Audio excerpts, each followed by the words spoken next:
Good afternoon. We have a special meeting scheduled here at 3 o'clock on June 2nd, 2009. We're adjourning it. Have a roll call, please. Mayor Jim Lane. Present. Vice Mayor Ron McCullough. Present. Council members Lisa Borowski. Here. Wayne Ecton. Present. Suzanne Clapp. Here. Bob Littlefield. Here. Tony Nelson. Present. City Manager John Little. Here. City Attorney Deborah Robertson. Here. City Clerk Carolyn Jagger. Thank you. Thank you.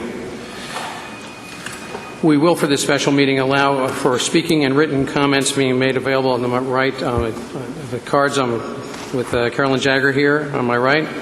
Yellow cards for written comments, white cards for requests to speak. I believe we have officers Greg Carlin and Tom Cleary here with us this afternoon to assist. The areas behind the dais are for staff and council access only, and there are restrooms over here to my left on the south side under the exit sign.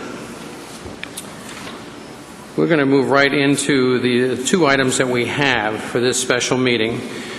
And I just want to say that we do only have just the two items, and what they are essentially is, number one is a review of the retirement incentive package, which is an essential component of the city manager's response really to the structural changes that were necessary, as well as to the budget and economic crisis.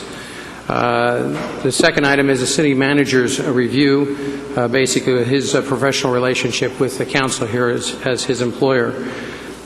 The city manager review would typically be in closed session, so that is not typically something we would have cards on, but I will say that if, in fact, there are comments for item number 2, please go ahead and fill out a card over here on the right. And when that time comes, we'll allow for those comments. The third item is a request for executive session, and it's really contingent upon whether there's a need. We just wanted to have it on the meeting so we could use it if necessary. With that, I would say that we will start with the first item, which is the retirement incentive package. And that is essentially item number 1 is to discuss, review, and consider the city manager's role in creating the proposal for the retirement incentive package, his legal and financial assessment of the incentive package, his presenting the incentive package to the council, his implementing of the incentive package, and discuss, consider, and provide direction to staff or take possible action regarding future retirement incentive payments, and obtaining outside legal counsel to provide legal advice regarding the city's retirement incentive package. That is the item, and this item was requested by a council member, and what I would like to do tonight or this afternoon is to have the council comment on their concerns with regard to this package and its presentation, and just along the exact lines that has its outline in the meeting notes. Make our comments, and we'd like to have City Manager Mr. Little respond to those. And then we will have our discussion that would ensue after that and determine which way we need to go. So if I could, I'd ask council members if they would like to make some comments on it and think about it.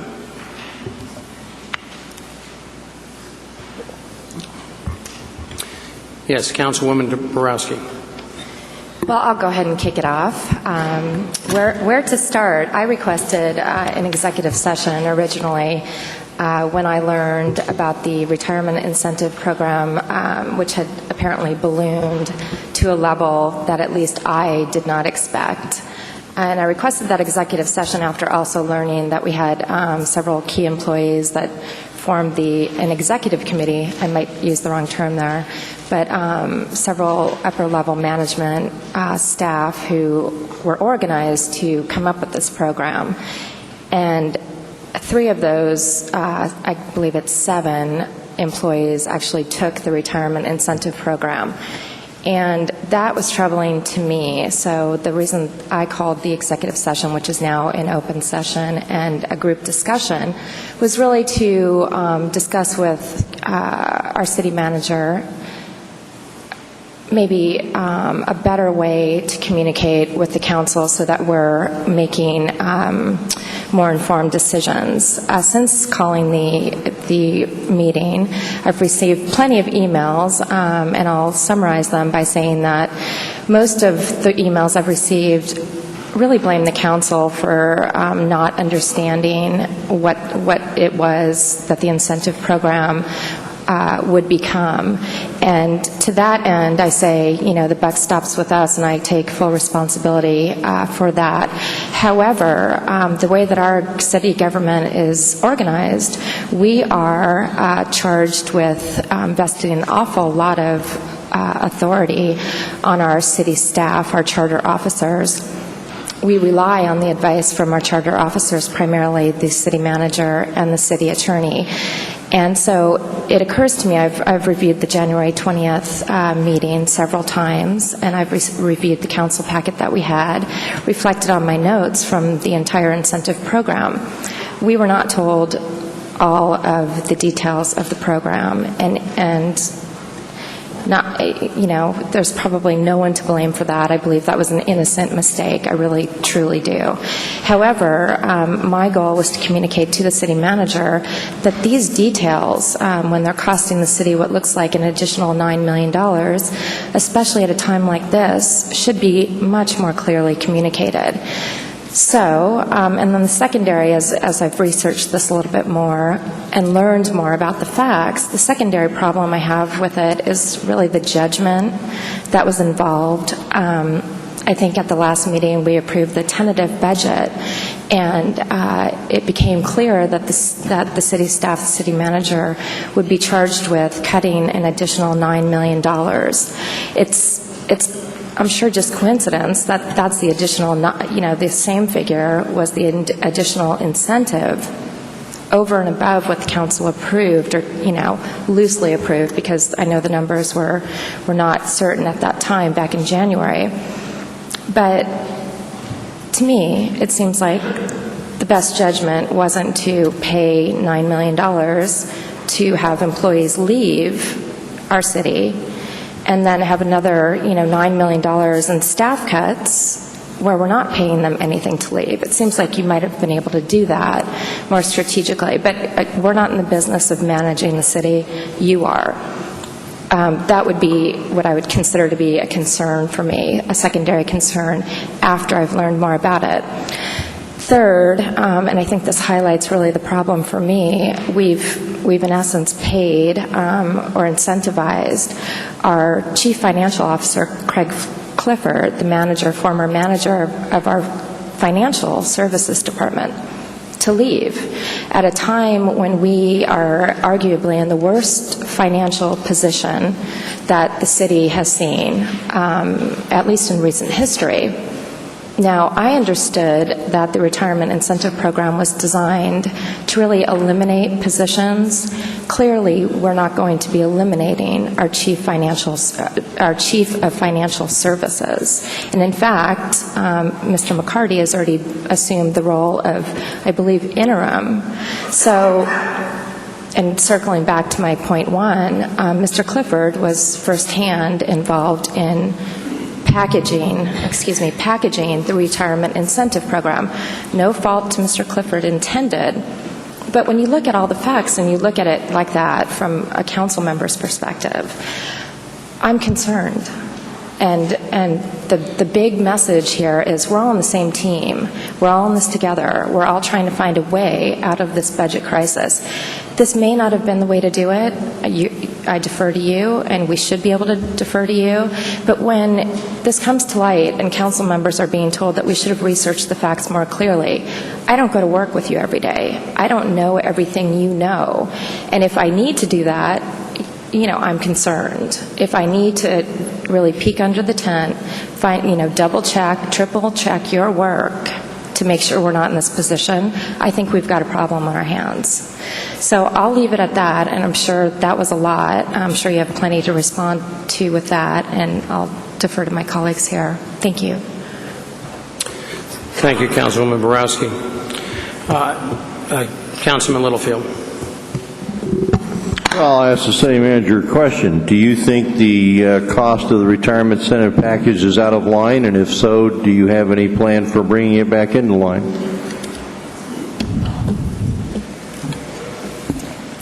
Mayor, members of the council, Councilman Littlefield, I believe that the costs of the program are in line. Thank you, Councilman Littlefield. Councilman Acton. Thank you, Mayor. I'd kind of like to present the other side of the story in terms of what has really happened. John Little took over as acting city manager and eventually was appointed as city manager. And he was under the gun to manage a terrible situation in the beginning, and it kept getting worse and worse. It did not improve. And so he and the staff worked hard to try to find a way to make up what at that time was like $65 million. It is normal that upper management makes the decisions on retirement packages, vacation times, sick leave. All the things are made at that level. And many times it impacts those people that are making the decision. That's true. I've been there. I've done that. I can tell you. The initial information that we got and the information that we got as time went on could have been better communicated. But that's like having good hindsight.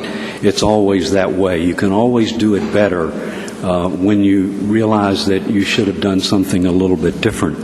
But the first communication that I remember was that we were going to have hopefully 50 people, 40 to 50 people that might accept the retirement package as it was, and that was priced at $3 to $5 million. It jumped to more than 100 people, which makes it, if you stick with those numbers, it sticks with $6 to $10 million. And that was the incentive compensation. That had nothing to do with the other things that normally come along when a person retires. They have accumulated sick leave, they have accumulated vacation time, and that gets put on top of that. Now, what wasn't communicated was that part of it. But those of us who have been around and worked with this, and the city employees, all know that and all understand that that's part of it. And that's why the number appeared to jump when, no, it didn't jump. The decision to offer a retirement package is costing almost exactly what he said it would cost, in my opinion. So I think there wasn't anything done necessarily wrong. It could have been better communicated. But that's my take on the situation, and I can't find great fault with where we are today. Thank you, Councilman Acton. You know, I'd have to say there's no small amount of outrage in the public, in the general public, as to what's going on here with the extent of cost on this. And now, whether this program is good or bad, and obviously the city manager has indicated that it's fine just the way it is, so there's no outrage here with regard to the extent of what amounts to a significant parachute, golden parachute, going out in a time of the city's toughest particular circumstances economically. And how it's seen by the general public is what lends itself to the general outrage, and it's unfortunate. Now, to the point of blame, I think we're all publicly on record as saying, having accepted the fact that we signed off on this thing somewhere along the line in January 20th when it was indicated that it would be $2.8 million.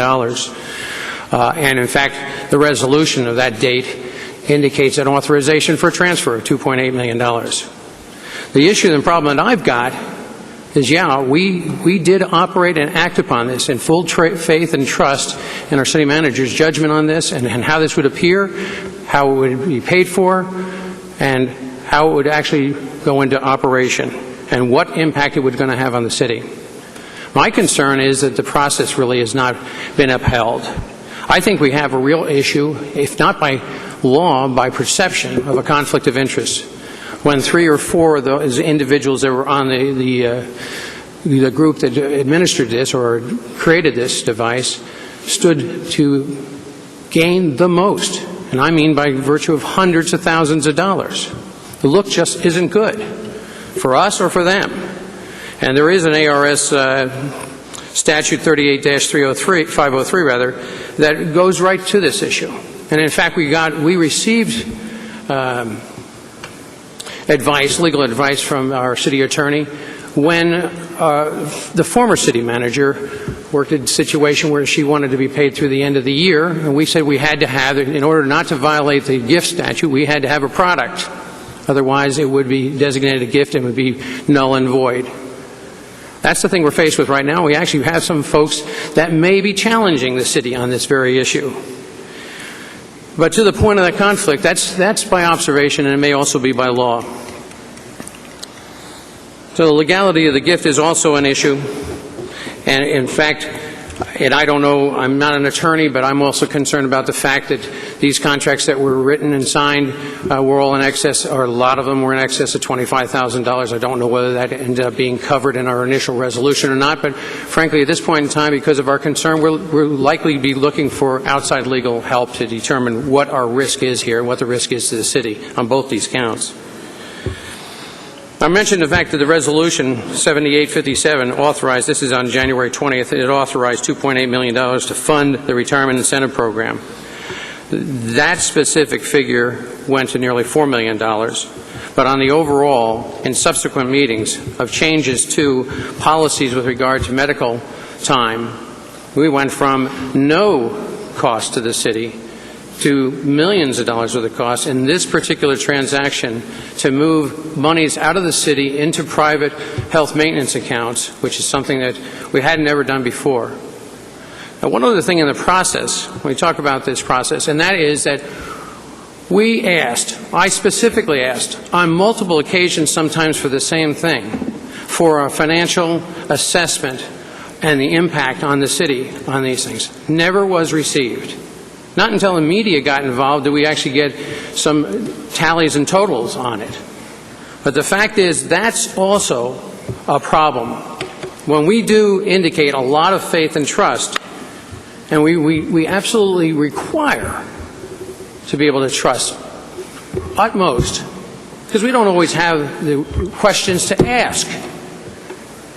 We are up here representing the citizens of this fair city, and we're trying to do the best job we can. And that way we look at their interests first, and we need to. But my concern revolves around these three basic items, actually four, one of them if you include in the process what kind of information we requested and whether we got or did not get. This thing was not quantified right on the front end, and according to a change in financial policies that I instituted 4 years ago, where before the city manager could move between capital or any funds at his or her discretion, which was a change from the way it had been previously for the city, we moved it back to the fact that they had to report to the council when they were moving money between funds to make up a shortage or add or subtract from one or the other. Simple reason is that this council is the only one that has the authority to set the budget, to adopt a budget. If you adopt the budget and you say this money is here, this money is there, to assign that responsibility then to transfer it around would be negligent on our part. So we have that in place, but that's probably the only reason this came to us. Otherwise, it could have easily been a judgment within the city, which would have made it even more of an inside deal. And that's the kind of outrage that people feel that's out there. And that is a major concern for me. Relationships, and of course we'll be talking about that in the next item, but our relationship as a council, as the employer of the charter officers, has to be solid. We have to be able to rely upon them. We have to rely upon them being honest with us and forthright and giving us their true take on it. So we are not, and this may sound self-serving, but we're not embarrassed by virtue of putting that faith in them. So that is really the crux of it, and those are the concerns I have with the incentive program. I'll leave it at that for right now. Councilwoman Clapp. Well, I should state right now that I still have trust in our city manager. It seems to me that we discussed this back in the beginning of the year. We talked about the package that was going to be put together, the model of the organizational change, and I recall that John put out a newsletter or a communication about the model change, and he said that there were various leadership people that were working on this, and he named people that were retiring. He told everybody back in first part of April that there were top-level managers retiring. We all knew those people were working on the leadership team that was putting the retirement package together. This was nothing new.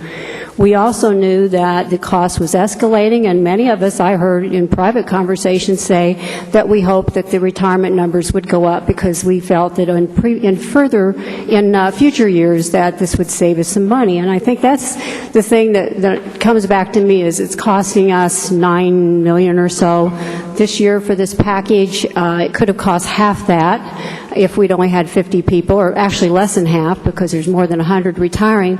But next year that means we save $8 million in the budget, and the following year we save 10, and the following year we save 10. And so in my mind, if anybody's looking at a investment deal, and they're looking at a return on investment of 1.2 years, I'd take that deal any time. So it seems to me that for us to be now, in hindsight, coming back and saying to our city manager that we didn't get communicated with when we did, that we didn't understand it when we should have, and if we didn't understand it, we should have been asking questions. I went to all the budget meetings, and I heard a lot of discussion about the retirement package. I could easily mentally calculate what the cost would be, and I was not at all surprised when it came out to $9 million. So it seems to me that there is a lot of outrage coming out of the council. I really don't understand why we have so much outrage, because it seems to be logical to me how much the cost is. I don't see that much outrage coming from the community. I hear people telling me that they stand behind our city manager and that they understand that he was doing what we told him to do. So the buck does stop here. It's our responsibility. We decided for the retirement package to be what it was. We knew full well that the costs were not capped, and for us to stand now and try to beat up our city manager and tell him he didn't do something when we told him exactly what we wanted to do, I think is patently unfair. Thank you, Councilwoman Clapp. Vice Mayor McCullough. Thank you, Mayor. In regard to the $13 million exorbitant retirement plan or expense, I'll assume responsibility for approving that plan and for granting the city manager what I consider to be too much discretion over the financial details of that plan. I'm disappointed in the city manager, and I'm disappointed in myself. But the controversy has highlighted, in my opinion, what I've been saying for years, and that is that it's time to dispel the notion that this staff is either underpaid or under-benefited. And the lesson in this city, in this thing, is that the city's vacation plan, the city's vacation buyback plan, the medical or sick leave plan, the medical or sick leave buyback are all overly generous plans, and the city needs to initiate action, in my opinion, to extricate itself from the Arizona State retirement system. For 5 years, you've heard me say it, and I think that this whole incident has just highlighted the need to do that. Thanks, Mayor. Thank you, Vice Mayor McCullough. Councilman Littlefield. Well, I think we need to spend a little less time focusing on whether or not this looks bad and focus more on whether it is bad, and I believe it is bad. It is too expensive. We paid too much. It reminds me of the alt fuels debacle a few years ago at the legislature, where people started out with good intentions and didn't manage it correctly, and we ended up spending too much money. So in the interest of not just punishing the guilty, but of doing something about it, I'm going to make a motion that we freeze all payments under the retirement incentive plan until we've had a chance to reevaluate it and make some changes.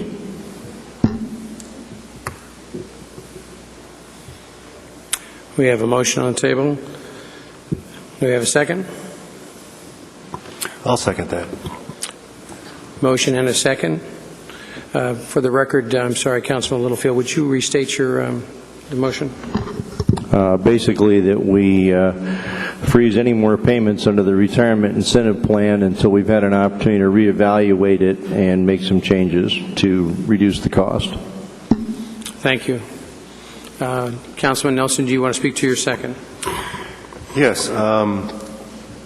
I don't believe I have received information, and some of this, I second this with some reservations, having not had a follow-up conversation with the city attorney, but I think the key word here is that we investigate this and see what sort of leverage we have, if any, and with that caveat, I'll maintain my second. All right, thank you, Councilman Nelson. I think in Vice Mayor McCullough. Are we going to get an opinion on this? And if so, are we going to ask our city attorney for an opinion on it? Or do you feel like there's a conflict of interest there and that we have to go outside? I guess I'd ask Councilman Littlefield what direction he wants to take on this. Well, I think the first thing we need to do is not write any more checks until we find out whether or not we can cut the cost of this. That's all I'm suggesting in this motion. Well, I think I understood that part of the motion, and what I was getting at, I think, is do we have legal standing to do that? Well, let's ask the city attorney, and if she needs us to get an opinion outside, we'll go do that. City Attorney Roberson. Mayor and members of the council, I'm sorry, I don't understand. Is there a question to me at this moment? I thought Councilman Littlefield said you would ask me, and if y'all thought there was a conflict, you would get an outside opinion. I'm presuming you don't want me to give legal advice. No, here. Don't presume that at all. The question that I asked was, do we have standing to take the action proposed by Councilman Littlefield's motion? And I think since you're our attorney, you're the place to start. And I also included the possibility that there's a conflict of interest. If you are, I'm not sure if you were on the advisory committee that put this plan together, or if as an employee of the city and a beneficiary of the same plan in general, although I'm not aware that you're taking any advantage of any retirement plan here. But so the question of the potential conflict of interest, and you can address both if you like. Mayor and members of the council, as to what you term standing, can you do it? Yes. Could it have potential adverse ramifications for the city? Maybe it could, but you certainly have the ability to do that, especially for some limited period of time. I'm not aware of the timing of future retirements, if anyone is pending retirement in the amount of time it would take to get an opinion. So, sure, you can do it. Would it have an adverse consequence? Potentially. But the faster you come to a resolution of that, then obviously the less impact it would have. The second question is there a conflict of interest? And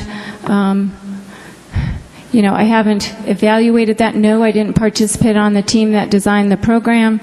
And I think technically there's not a conflict of interest, although it's been communicated to me, frankly, that you may want to use outside counsel to avoid any appearance or of my employment as a city employee impacting any advice I give. But I don't think there's a conflict of interest. Well, let's start here. It's my understanding that every employee who is taking advantage of this retirement plan signed an agreement, has signed an agreement of some kind contemplating retirement. Can you give us an idea of what the terms were and if there was some consideration given for that was, I guess, mutual and would create a binding agreement? as opposed to just filling out paperwork and saying, here are the details of my plan to take advantage of this retirement. Mayor and members of the council, yes, each employee who took advantage of this retirement incentive program did sign an agreement entitled a Retirement Incentive Program Agreement and Release, and that agreement itemized the details of the incentive program and the duties and obligations on each side of the program. It told the employee the amount of the incentive. The employee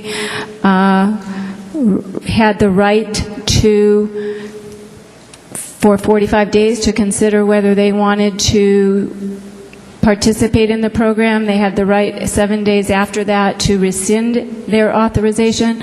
Those are requirements imposed by federal law for employment contracts, and the employee waived any potential claims against the city, and the city in turn promised to pay the retirement incentive amount.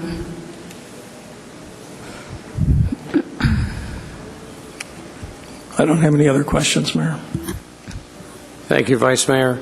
I guess the one question I might have of the city attorney is the fact that you may not have participated in the development of the plan, but you did pass, I presume, either you or someone in your office passed a legal judgment on this particular plan. It's legal standing. Yes. Okay. Thank you. Councilwoman Clapp. Well, we're talking about the legal issues here, but I think there's also a moral issue involved, and that is that we developed a contract. We told people that we had a retirement program available to them. They took us on good faith. We took them on good faith that they would leave when they said they would. And if we decide to back out on this, I think that the moral issue bothers me even more than the legal issue right now. So I definitely would not support any change in the agreements that we have with the people that are leaving.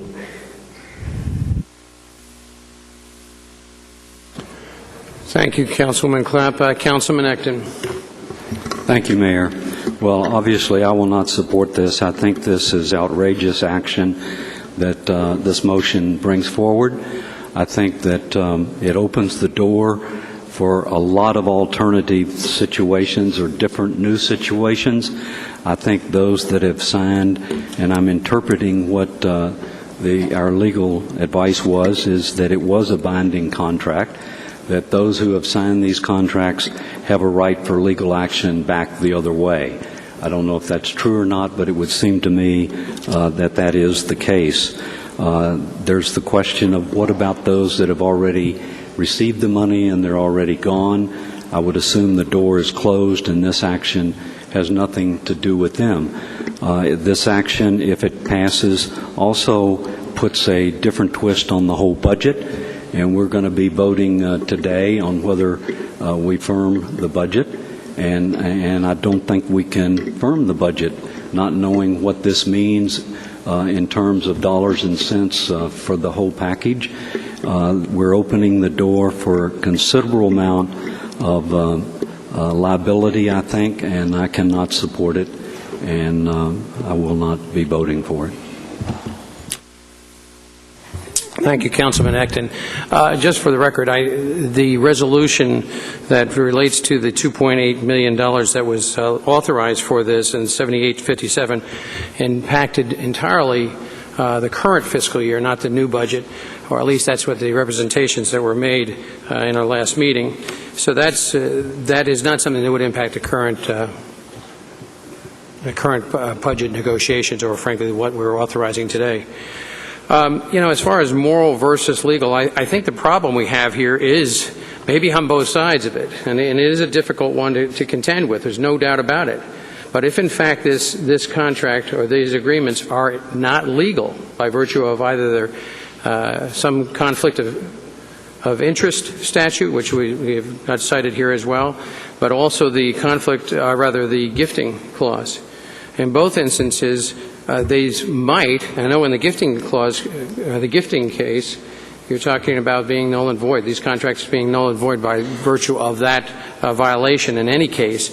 And I think, if I'm not mistaken, I think I understand Councilman Littlefield in his effort here is to find out whether we have a legal issue here with regard to either gift or conflict of interest that would jeopardize these contracts. So rather than to continue to move forward with them, that we make sure we find out as quickly as we possibly can, get a second opinion if it's necessary, because I'm not sure that either one of these items in the resolution that we signed and the council report that we had, the only indication was a two-liner that it was not indicated to be a gift. But there wasn't any explanation as to what the value was in exchange, even though I know the city attorney and I have had a conversation on that, and it seems that there may be some question about that in any case, at least from my perspective.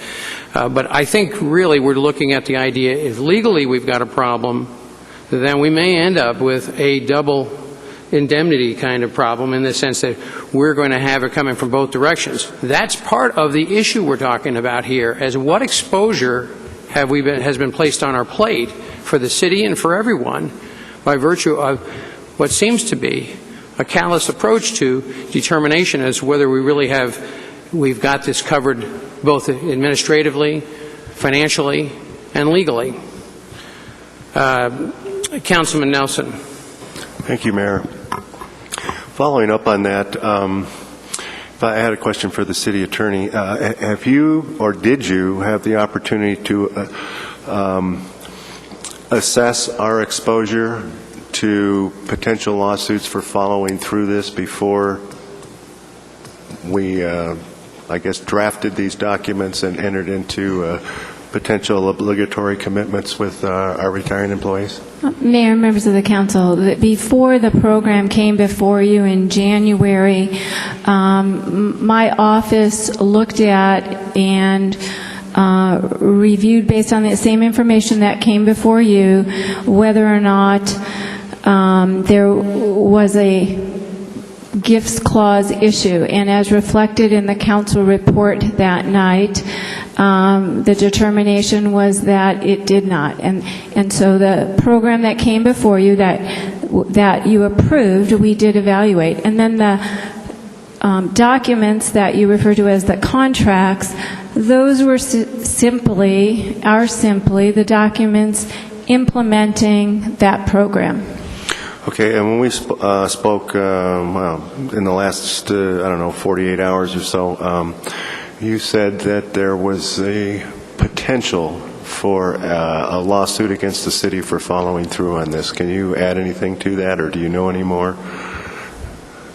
Mayor and members of the council, I think that you asked a question whether there could be a lawsuit, and I think that the answer was that potentially, but anybody can bring a lawsuit about anything. Well, you mentioned a specific entity. You weren't quite sure who it was, center for this or the center for that. No, I don't know of anyone who's going to bring a lawsuit. Okay, very good. I wanted to clear that up. And the last question I had, were you consulted or did you weigh in on the appearance of impropriety on the makeup of the so-called executive committee? I don't recall being consulted about that or giving any opinions about that. Frankly, I'm not even sure who was the makeup of that committee in its entirety. So you were not asked to render an official opinion or a hallway opinion on that? Mayor, members of the council, I don't remember being asked to do that. Thank you very much. Thank you, Councilman Nelson. Councilwoman Borowski.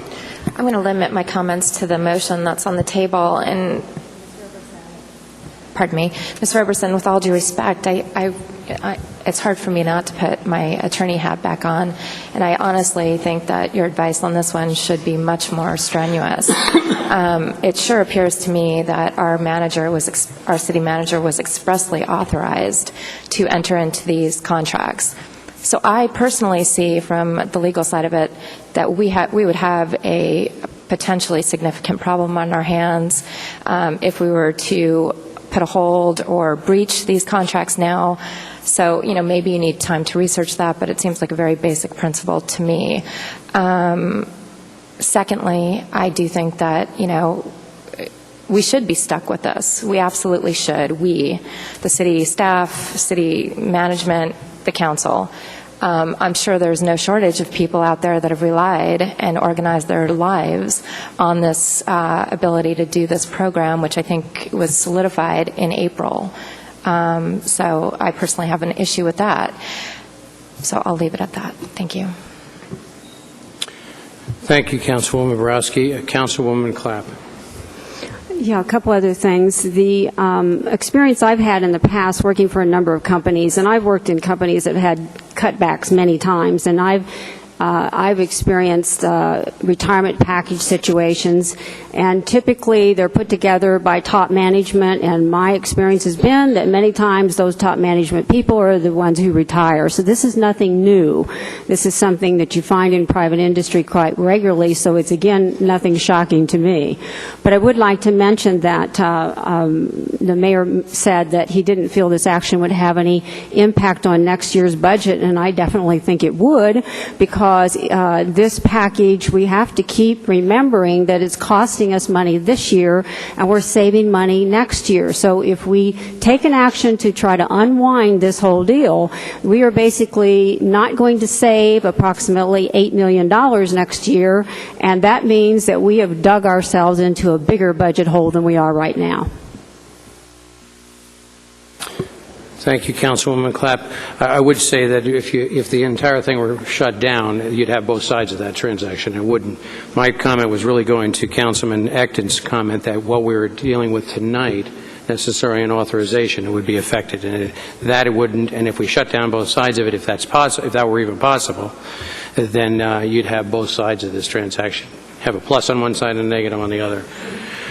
Councilman Littlefield. Well, the moral issue here is who we're really representing. And the answer is we're supposed to represent our constituents, who are the taxpayers. So that's the moral issue here. And I would say that I don't know that we can do anything about this. Maybe nothing can be done. Maybe we're so far down the road that we can't cut a dime out of this. But if we don't at least take a look at it and make the attempt, then we're not doing our job in terms of representing the people who pay the bills. And that's what I'm saying, is we need to take a look at this and see if there's anything we can do to cut down the cost, which I'm sorry, I believe is out of line. Thank you, Councilman Littlefield. City Manager, or City Manager wants to comment? Yes, Mayor, members of the council. I was just wondering if, as you announced at the beginning of the meeting, Mayor, that the council would express its concerns and the issues that they wanted me to address, perhaps before any action was taken. I just offer that I'm prepared to do that either before or after your vote on this particular motion. Thank you, Mr. Little, and I did intend to do that. We ended up with some additional comments following that motion and that second. But we will come to you before we take that action. Vice Mayor McCullough. Yeah, I'm not sure that this point is on point with a motion, but it seems like this is the only opportunity we're going to take to discuss the retirement incentive package. So I'm going to depart if that's what it amounts to. But I do have a couple of questions about this, just for my own satisfaction. It says this, and I'm talking now from the council report that we actually voted on January 20th, and it says that this process will be voluntary and selective. And then it says a little bit later, well, I'll hit all of them. And I'll start out with a question. I assume that all of these were voluntary, was also selective, and a little later on you say that you talk about the selectivity of it. Was anybody refused? Mayor Lane, Vice Mayor, members of the council, no one was refused that submitted an application. Okay, so maybe that's how we got past the original expectation that 50 would participate in it? I'm prepared to respond to that in my presentation to you, and I'll explain how the 50 went to 100. Okay. The employee's position or an equivalent position would be eliminated. This requirement will ensure that operating savings is generated to both pay for the incentive as well as accomplish the goal of balancing the budget by reducing positions from the budget. As I sit here looking at Scott, I guess not every position was not replaced, was not eliminated. Mayor Lane, Vice Mayor McCullough, members of the City Council, if you note in that council action, it says the position or equivalent positions. So in some cases, we had a senior person leave, and what we wanted to do was to make sure that if that person was replaced, that we might have to take two positions then that have the equivalent value and reduce those. So if there was a senior manager that left the city and their salary was $100,000 and that person was replaced, the requirement was that we would eliminate two $50,000 positions, or a 75 and a 25. So we wanted to make sure that if a person left, that position and that value structurally disappeared from our budget and our position count. Okay, thank you. And then it goes on to say that employees who are eligible for the retirement system, the Arizona State retirement system and so on, will be eligible for this, and as such, more applications will be submitted than will be accepted because the criteria to eliminate the employee's position or equivalent position. And there again, for discussion purposes, staff estimates that the amount of the accepted applications to be 50, and a majority of which of those will be eligible for full retirement. I think you already answered it, John, so thank you. That's all I had, Mayor. Thanks. Thank you, Vice Mayor McCullough. Councilman Nelson. Yeah, and I think we need to stay focused on what Councilman Littlefield has proposed here. I don't think anybody here is suggesting that this motion is to kill this program. Basically, it is just to hold off. I don't know if the city manager is going to respond to who, if anybody, would be caught in a delay, a pending retirement here. That's one thing I think maybe in your presentation you'll bring out, but I mean, if we don't have anybody in, say, the next 30 days that plans on retiring, and again, that's why I sort of seconded this motion, was that this is to look at, and I think we have a fiduciary obligation both to the employees that are impacted and, of course, the taxpayers in the city of Scottsdale. And this is our last opportunity to take a look at is if we have made mistakes, and I think we have. Part of that is based on expectations, and expectations between the council and the city manager office there's a level of trust there.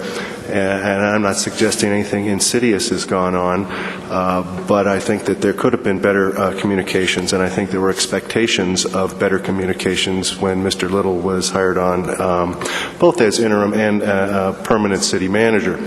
But that being said, I think that's what we need to stay focused on, is this is basically a time to look at what our options are. Have we gone too far down the road? Is there any way to attach any potential remedies that would benefit the taxpayers of the city of Scottsdale? Thank you, Councilman Nelson. Councilman Acton. Thank you, Mayor. Excuse me one second. I'm sorry. Let me just say that we do have a motion and a second on the table, but that I don't believe that was an attempt to limit discussion on this issue. So I will go ahead with whatever comments you have. Okay. I'd like to clarify first the motion. I thought the motion was to suspend the program, to end it, and now I'm hearing words that it was simply to delay it and get opinion. Which is it? Can somebody read me the motion again exactly the way it was made? Yeah, I said we would suspend any payments under this plan until we've had a chance to look at it and reevaluate it. So you're saying freeze it as of today, if the vote goes that way, but not kill it. Is that what you're saying? Until... Yeah, no more checks cut until we have a chance to look at it. Okay. First of all, I'd like to go back and address a couple of comments that were made indicating that we were not thinking about the citizens, the people that pay the tax bill, that fund all of this. I would disagree with that 100%. We are. This action will save, over the next 9 or 10 years, $100 million. So I don't see how you can say we're not looking out after the citizens. So we spend 9 to 13 million this year to save $100 million in the future. As Councilwoman Clapp said, that is a good investment. So I think that's the wrong way to look at it. It keeps coming up that we don't have a legal opinion. Our city attorney gave us a legal opinion. So if we're going to question this, we've got to go somewhere else other than our attorney, because she's already said that it is legal action to do what we did. So let's make sure that we keep that straight.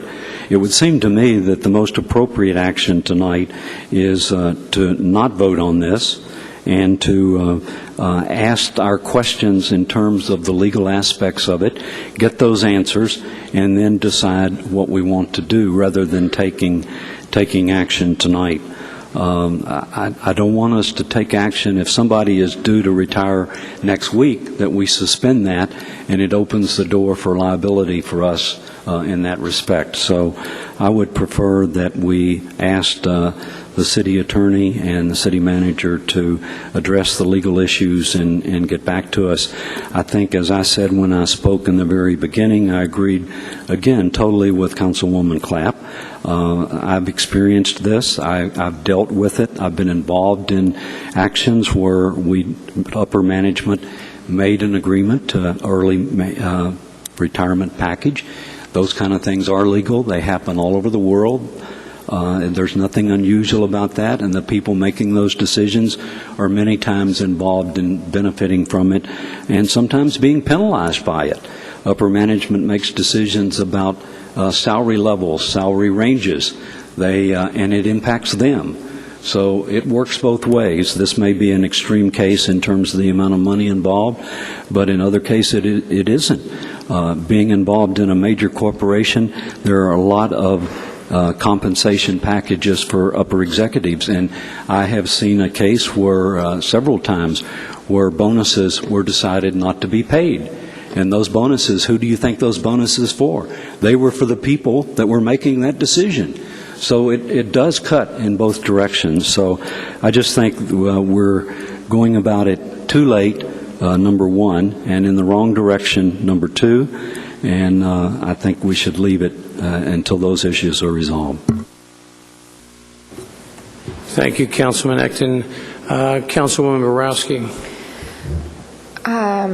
With respect to the motion, I've made the comments about what I think would be our exposure, but I would probably support, getting an outside legal opinion on it, just because we've all raised, for the most part, many of us have raised concerns about just the legitimacy of what we've done. And I think just by virtue of raising that in public forum, I think it really becomes a very good idea for us to go ahead and do that. So while I won't be supporting Councilman Littlefield's motion, that wouldn't exclude getting outside counsel to review the details of the program. Thank you. Thank you, Councilwoman Clapp. There's a couple of additional items I suppose we want to talk about. One is whether or not we have an arguable position with regard to it being a gift, and whether or not these were contracts and whether they fall under the $25,000 limit as far as a review by City Council. But those are issues that we definitely need to get an answer for, and as to the legitimacy of the structure here. Other than that, just one thing I wanted to say, and then we have someone that's requested to speak, so I'd like to at least go to that before Mr. Little answers some questions. This entire thing totals up to somewhere in the area. If you take the changes that we had to our medical insurance plan that we turned over to staff, that was $100,000. The local fees that were waived is $30,000. The incentive program of $3.9 million, and then the medical time off that was moved over to health maintenance accounts rather than being kept with the city of $2.8 million, and then the state retirement fund of $5.4 million, and then the carryover into the next fiscal year of those people who have chosen to take the incentive and to retire of $1.8 million. You're talking about at least $14 million, and there's no consideration whatsoever for the payroll burden that I looked to apply to about $12 million of this. And the payroll burden on this is probably somewhere between 10 and 15%. That's easily another $1.2 to $2 million on top of the 14. I guess the basic problem that we've got, and I think we put ourselves in a spot, if we want to say that this is a good thing and this has worked just perfectly, I'm going to take exception with that. I think from the outside, we look at this thing and we say, hey, in the worst time in the city's history is economically, people are leaving with $300,000 and $400,000 as in plus to their retirement benefits. That just doesn't set real well with the taxpayers who are suffering themselves. I think that it was possibly ill-conceived, miscommunicated, and I guess I've also got a question even on the legality of a resolution that we passed that limited it to $2.8 million. I do not see that we've ever seen a resolution that amended that. That was the authorization level. I mean, if it's nothing but procedure, but maybe Mr. Little will respond to that, but nevertheless, if it's nothing but that, we've got some procedural issues. But on the surface of it, I just have a real concern with the way this is viewed. Not to mention the fact that this extent of money is forcing the city to actually lay off more people who are not going to have the benefit of this. Significantly numbers of people that are not going to walk out with $300,000 or $400,000, or not even $80,000 or $90,000. They're not even going to walk out with a retirement. I just don't see how that isn't patently unfair all the way around. Talk about our moral obligation. So that's my thoughts on it in summary, and I will support the motion because I do think we need to stop and take a look at this thing in a much more critical vein, particularly from the legal aspect, because I don't want to see us coming and going on this thing, getting sued from the outside and sued from the inside, because we didn't take the time and possibly we didn't take the initiative to look at some of these things more closely. And with that, we'll go to I only have one speaker who's requested to speak on item 1, and that is Guy Trujillo. Yes. You can come to the podium, sir. Sorry. Thank you. My name is Guy Trujillo, and when I've been to a few other meetings, they've asked where I live. Is that important? I live at 6135 East Lewis, Scottsdale, 85257. Okay. As I listened to the City Council, the Mayor and City Council, I had a slightly different reaction. I'm glad written to prepare to share. It seems like part of the discussion tells me the horses are out of the barn, now you're closing the gate. That's part of it. Then this other reaction I have is, well, there might be some legal issues here that we have to deal with, and I think the motion that's on the table is warranted. And I've heard by the council members what I'm going to say right now. It seemed like the pivotal issue is trust, and I would add to that maybe competence. My personal background is in education. 30-some years, I've been a teacher, a counselor, a dean, and so forth. And I served on many different committees, and always the issues that came up when you served on a committee was, is there a conflict of interest with you in terms of what this committee is all about? And the other issue was nepotism and so forth. It seemed like there wasn't necessarily nepotism, but there certainly was a conflict of interest. And when there have been a few cases in my career where there was a conflict of interest, that was spelled out at the beginning, so that was clear to everybody, so forth. So the issue of trust, that's an issue between, I guess, the council and the city manager. I'm going to skip over some of the other stuff I was going to say and just go to some recommendations. It seems to me like the city manager should not benefit from this mistake. The city manager has violated the trust of the council and the citizens of Scottsdale. Therefore, at a minimum, he should be disciplined, and to what degree I will leave to the council, whether they feel they can trust him in the future. It seems like there's a cloud at a minimum. No one in the committee should meet, in my mind, should be allowed to benefit from this early retirement initiative package because of the conflict of interest. And the roundup feature, that to me seems like possibly illegal. And then I've heard discussion that there should be an outside evaluation in terms of the legal aspects. And so that's my recommendation. Thank you. Thank you, sir. There were a couple of other council people who had wanted to make some comments. Mr. Little, if you would indulge with two more. Councilwoman Clapp. Three more. Just one point, and that's regarding the motion. If we are delaying cutting of checks or stopping people from retiring in that motion, then I really think we need to have an end date. We need to have a day that this is going to be resolved, because we can't just leave it open-ended for people that could be retiring over the course of the next 2 weeks or 3 weeks or 4 weeks. So we need to, if this motion passes, there needs to be some statement that says we'll look into this, but how long does that take? I would say that we should be able to come back in a couple of weeks and be able to discuss it again and resolve it at that point. Thank you, Councilwoman Clapp. Do you want to consider a revision to the motion or an amendment?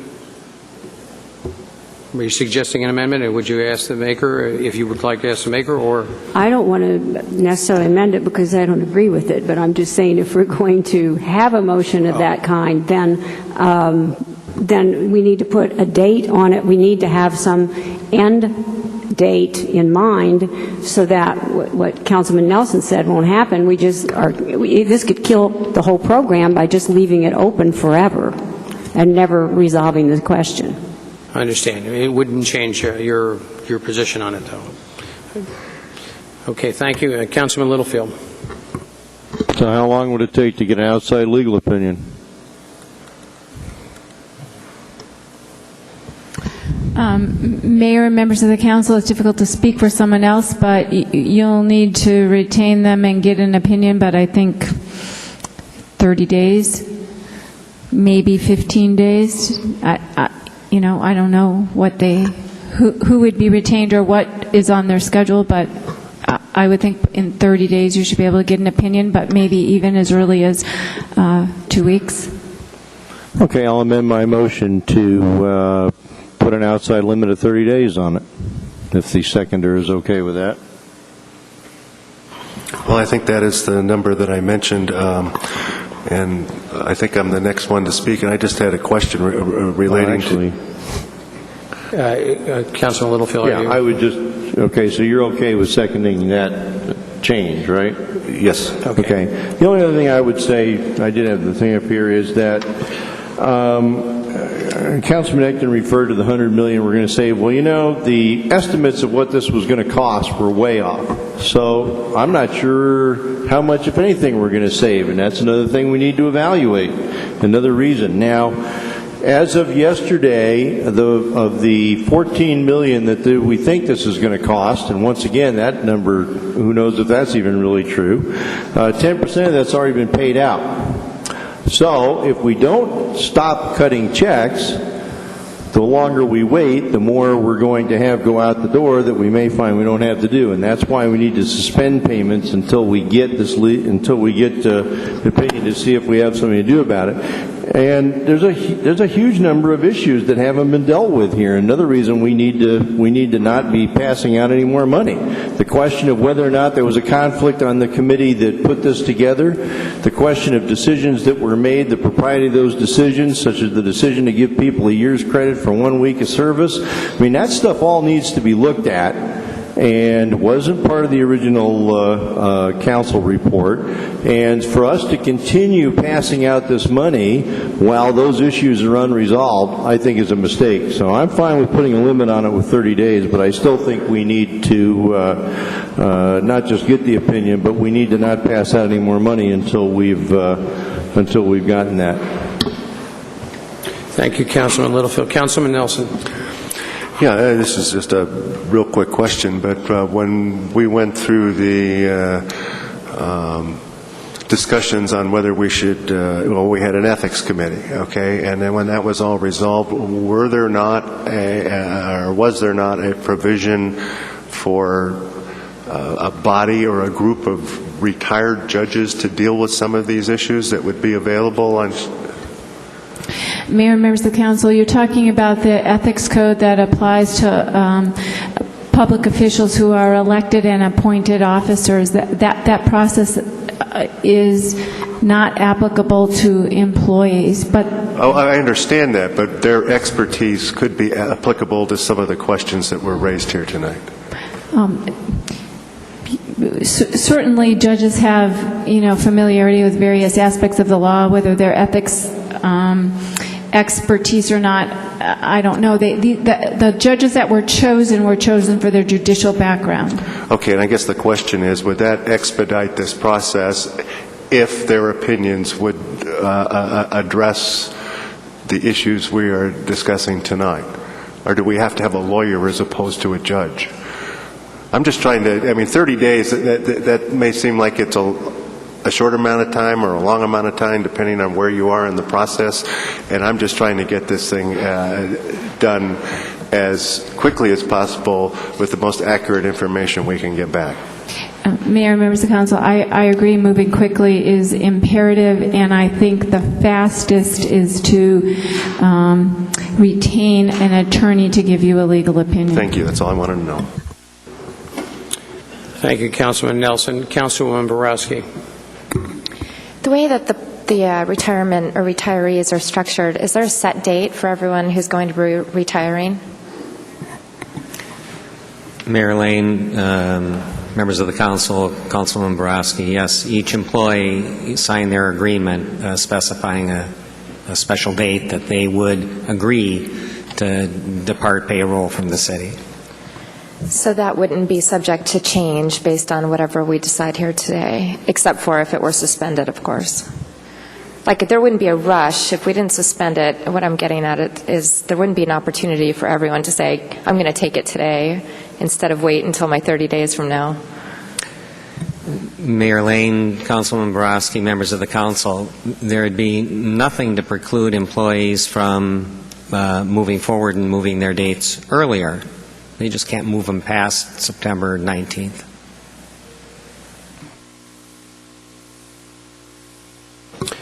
Thank you, Councilwoman Borowski. Incidentally, that seems contrary to what we were told the other day, and that's that the contracts were on a given date, and we couldn't indicate a date of any less. I suppose maybe it's optional and voluntary, that it's their choice, not anyone else's, in order to save that $1.8 million into the next fiscal year. So that's not an option that's available to us under the contract as it's written, I understand.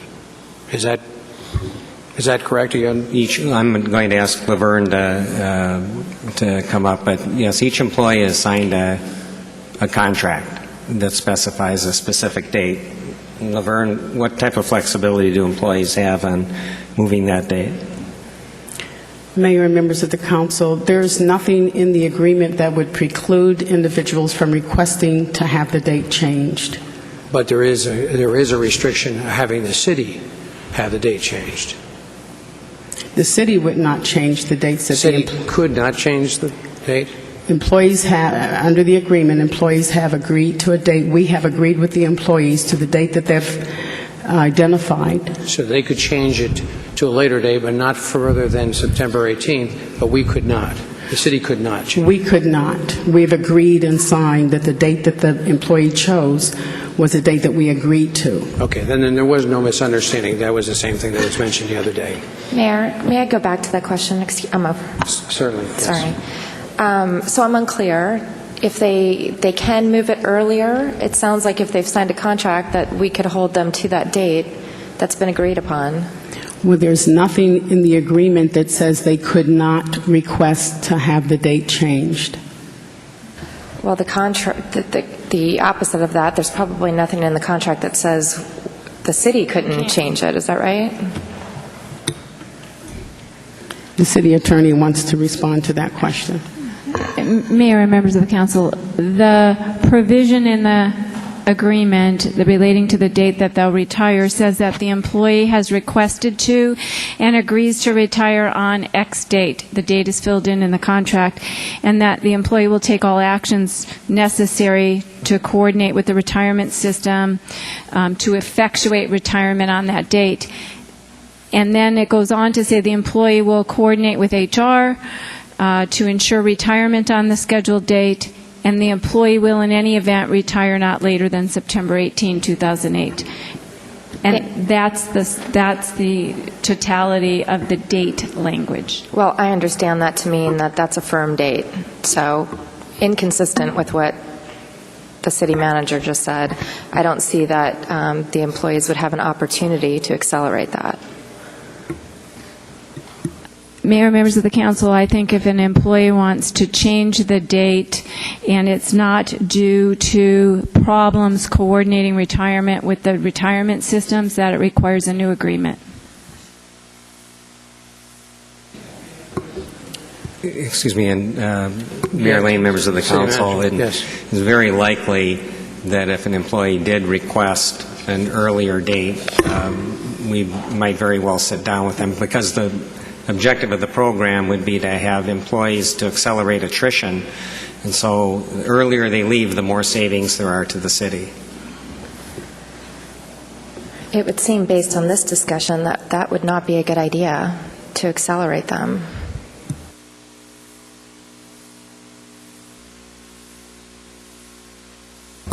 Thank you, Councilwoman Borowski. We maybe want to give time to Mr. Little to respond. I do have two more. Actually, I guess you're back up. Vice Mayor McCullough, I'm going to go ahead and have City Manager Little go ahead and respond to our specifics. I hope we've taken notes on that, because I'd like to have, to the best of your ability, responses to the issues that we've raised. So, Mr. Little, if you would.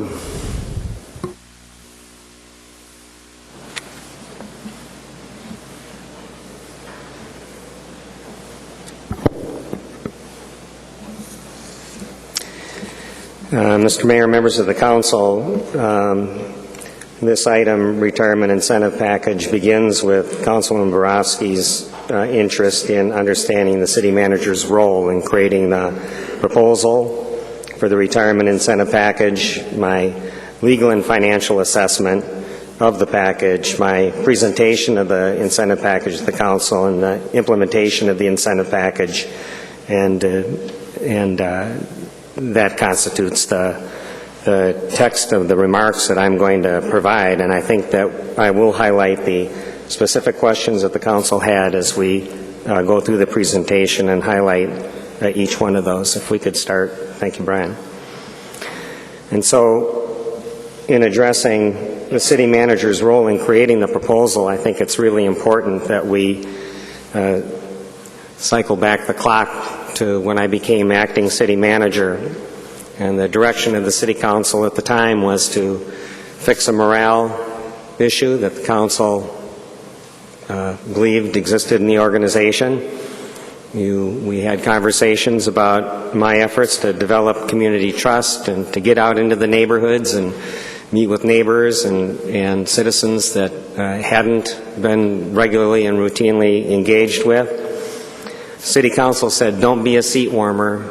We don't want somebody to just be a caretaker. We want you to actively manage this organization through a very difficult time, as we were all a year ago aware that our budget issues were going to continue to be exacerbated. A number of you specifically spoke to me about your concerns about, would I be a strong enough leader to downsize and make important decisions that were going to be necessary to bring forward a balanced budget, and questioned me very vigorously about whether or not I had the strength of character to make those kind of tough decisions. Many of you also asked me to improve organizational effectiveness in your belief that this organization, that there was a lot of fat, a lot of waste, a lot of mismanagement, and wanted me to apply myself and my leadership skills to root that out.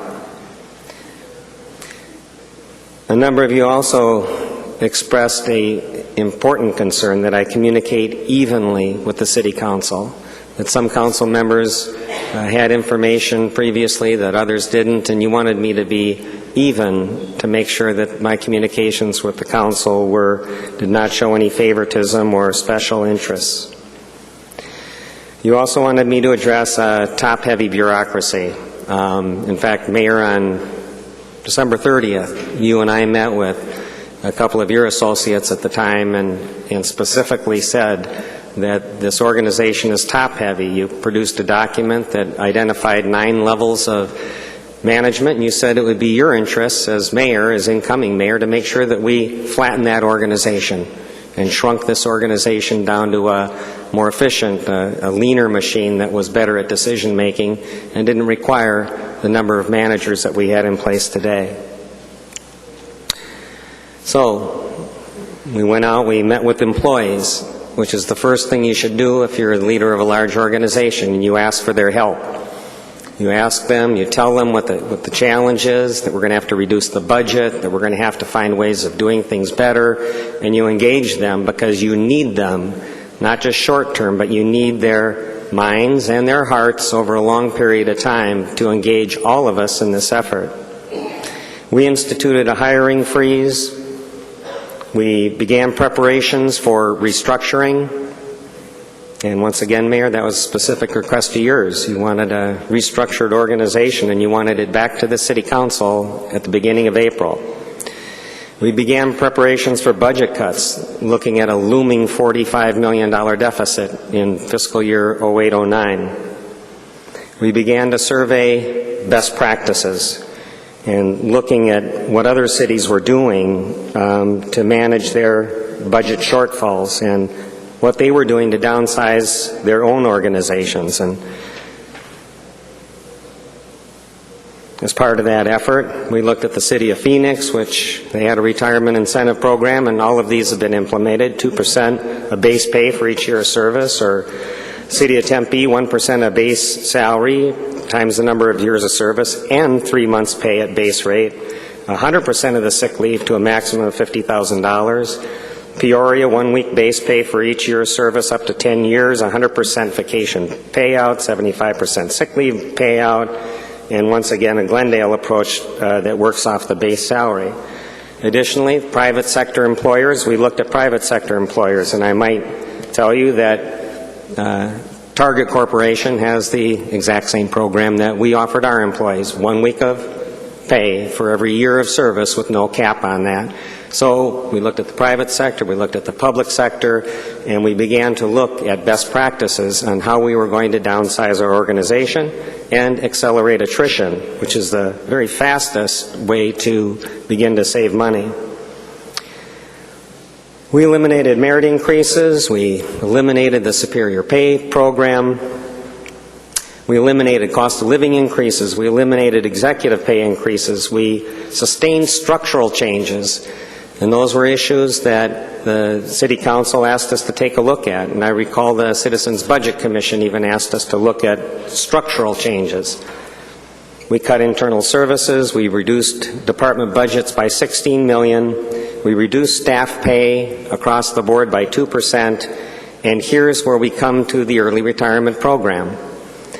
The early retirement program that was the result of looking at best practices and listening to the City Council's direction to me would achieve the following things. It would accelerate attrition. It would move people out of the organization very quickly.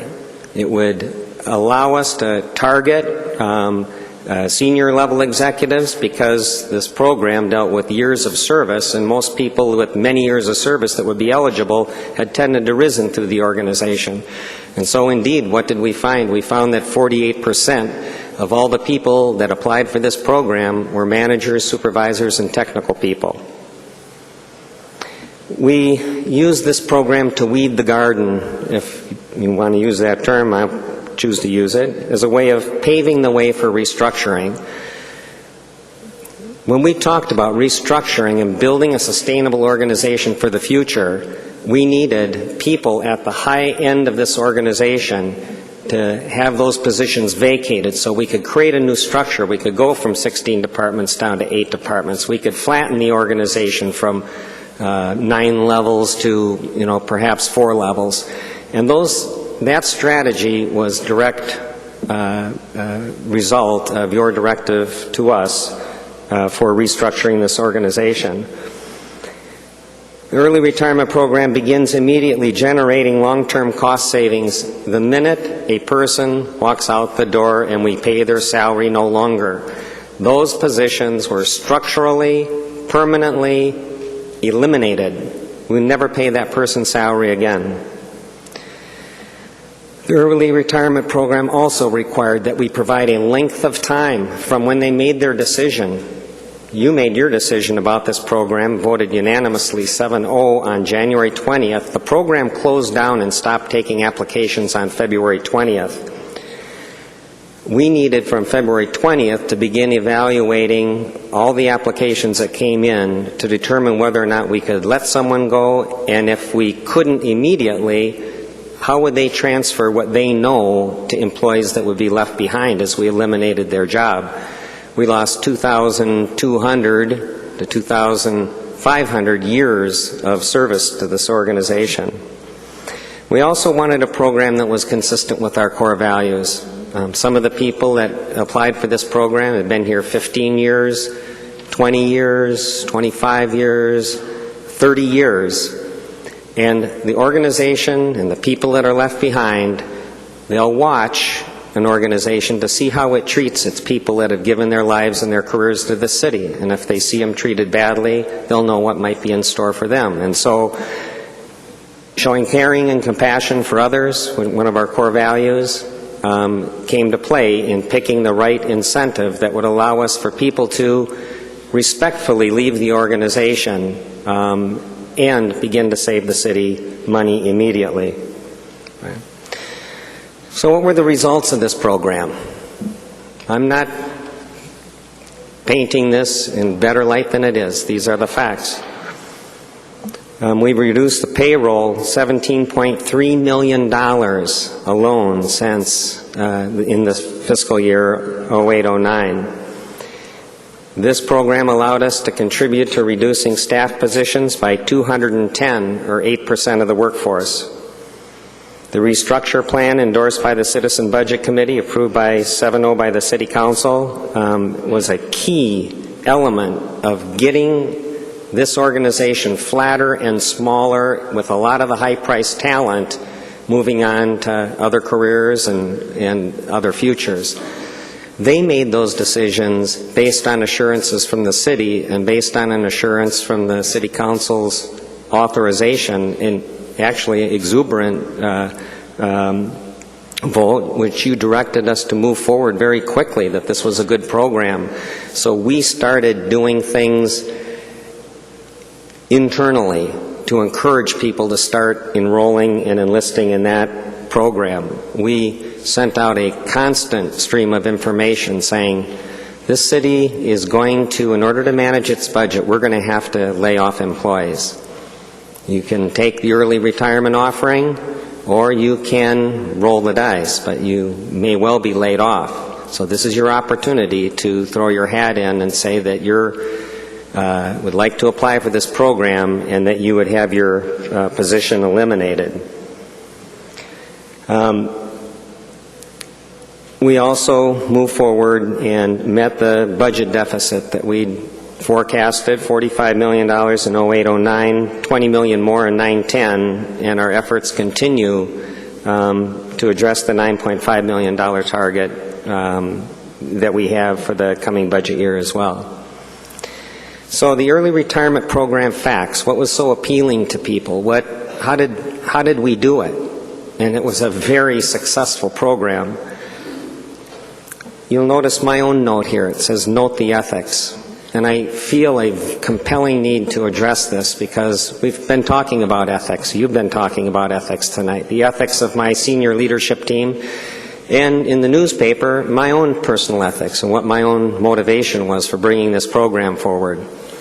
I've got it queued up. I don't think I need to play it, but at the council meeting on January 20th, the City Council asked me, would you like to participate in this program? Would not participating in this program present a barrier to your accepting this position as city manager? And my response was, no, I choose not to participate in that program. It's not a barrier to me. And so this program was designed, approved by me, but designed for employees of this organization. My senior leadership team was involved in evaluating all the strategies to downsize this organization and cut our budget and reduce internal costs, eliminate $16 million in department expenses. Every step of the way, that team was involved in making critical decisions along with me at my request, ultimately my decision. And we looked at furloughs and unpaid furloughs and everything in between, unpaid vacation days. All of those things were explored, including early retirement. And while they had input, as I would expect all my senior executives to, it was ultimately my decision, and my decision to not participate in the program as well. Also, let's get clear. I hope we can get clear, because I know it's not clear, and the fact that there's misunderstandings on the council, it's my responsibility. I take full responsibility for not being clear about this fact. But the early retirement program incentive does not include vacation pay or sick leave. Vacation pay or sick leave are things that employees have earned and that are provided for in the current ordinance. And so the early retirement program is literally 1 week of pay for every year of service. Once again, it was benchmarked by HR for best practices. All my executives, including human resources and financial services, were involved, and it was designed and implemented for maximum participation. When we came to you on January 20th, you'll note that in the council report itself, let me bring that up.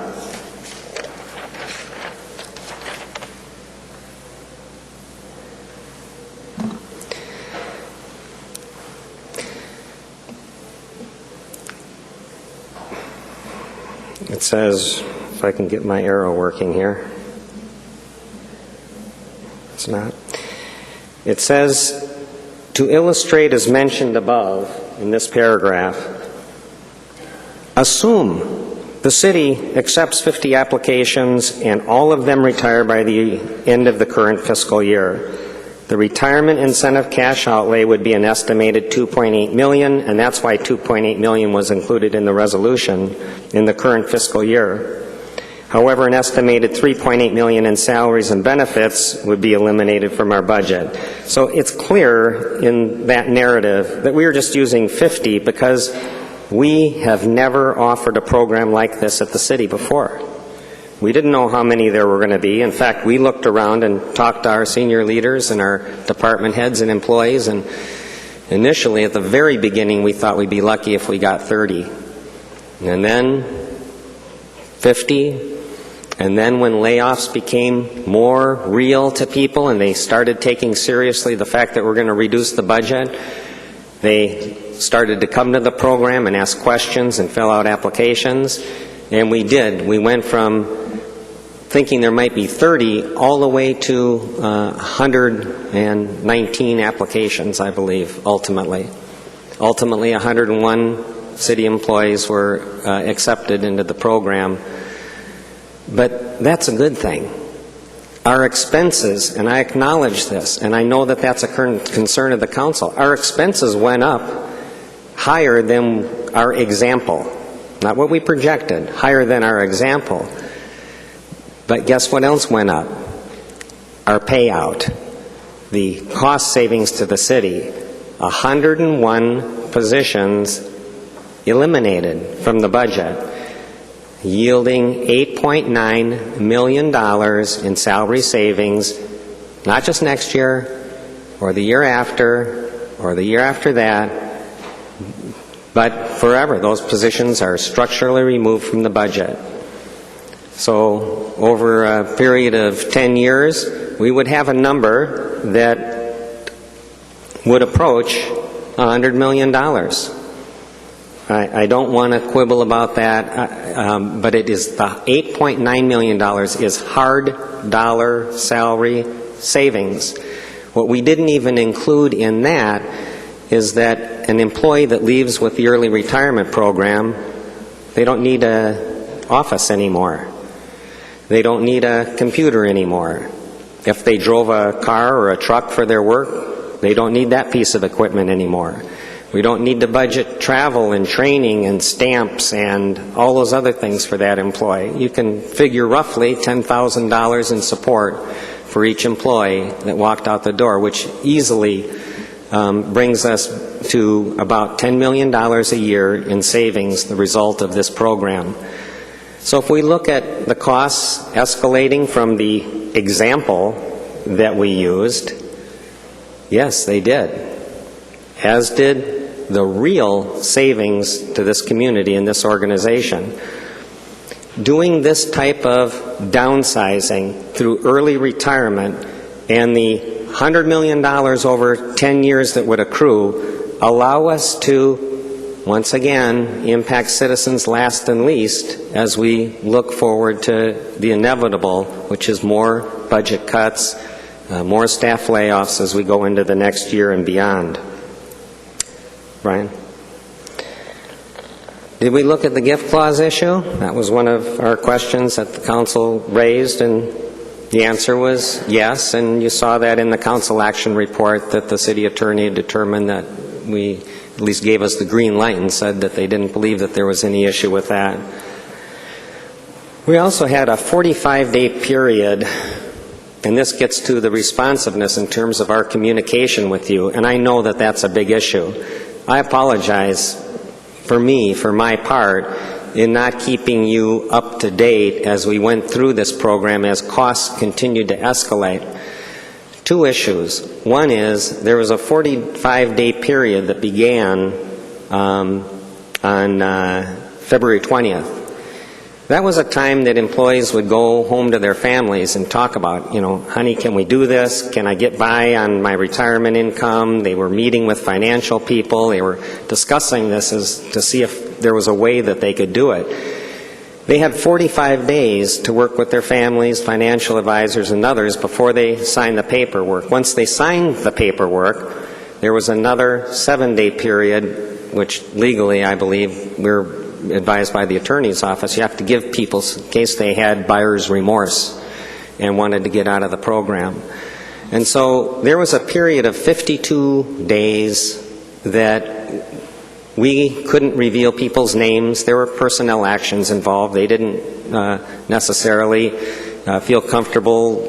They didn't have to tell anyone outside that they were looking at this program. We had 52 days sort of a dark zone where there wasn't a lot of information because there was clearly a moving target. People deciding, yes, I want in, no, I don't want in, okay, I think I want in now because I think I'm going to get laid off. And so there was that moving target during those 52 days, which took us frankly, right to the end of April.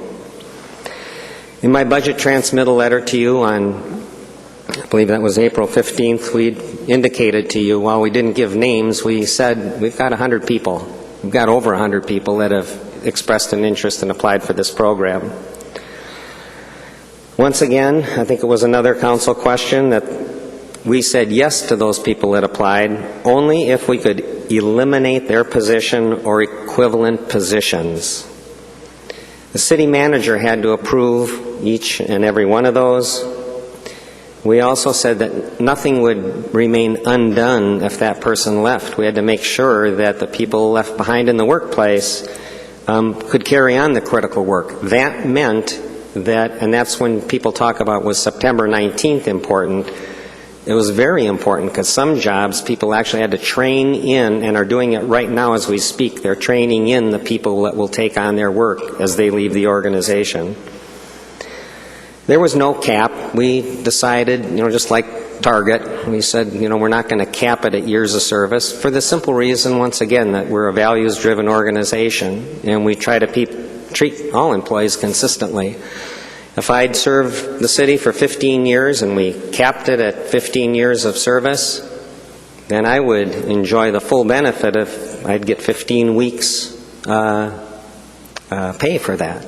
But if I had served even longer than that, 15-year person, and served 20 years, if it was capped at 15, I'd only get 15. And I might think that there was something inherently inequitable about that. And this is something that we didn't want to do, is to create any kind of employee relations issues as we move forward. Brian? And so the 50 applicants were for discussion purposes. We clearly stated in that council action, I can put it up again if you'd like, that we said that we did not have an idea from ASRS beyond a range of what the cost of that program would be from ASRS. In fact, I see you looking at that, so maybe I should put that up right now. We could zoom in on that. The last paragraph. Back up. It should also be noted that Arizona State Retirement System will charge the city an additional fee per retiree as determined by an actuary representing the additional cost of the incentive program that it has on the retirement system. This is an estimate, or this is estimated to range between $5,000 and $50,000 per retiree, and is dependent on variables as employees' years of service and age, depending on who ultimately applied. And so, in the council action, we said we just don't know. We talked to Arizona State Retirement System. They said, depending on years of service, it could be as little as $5,000. It could be as much as $50,000. And so, what did we do? We budgeted for it at $49,000 to take a very conservative approach, so that as we went through, we would make sure that we had the resources and the funds to fund the front-end costs of this program.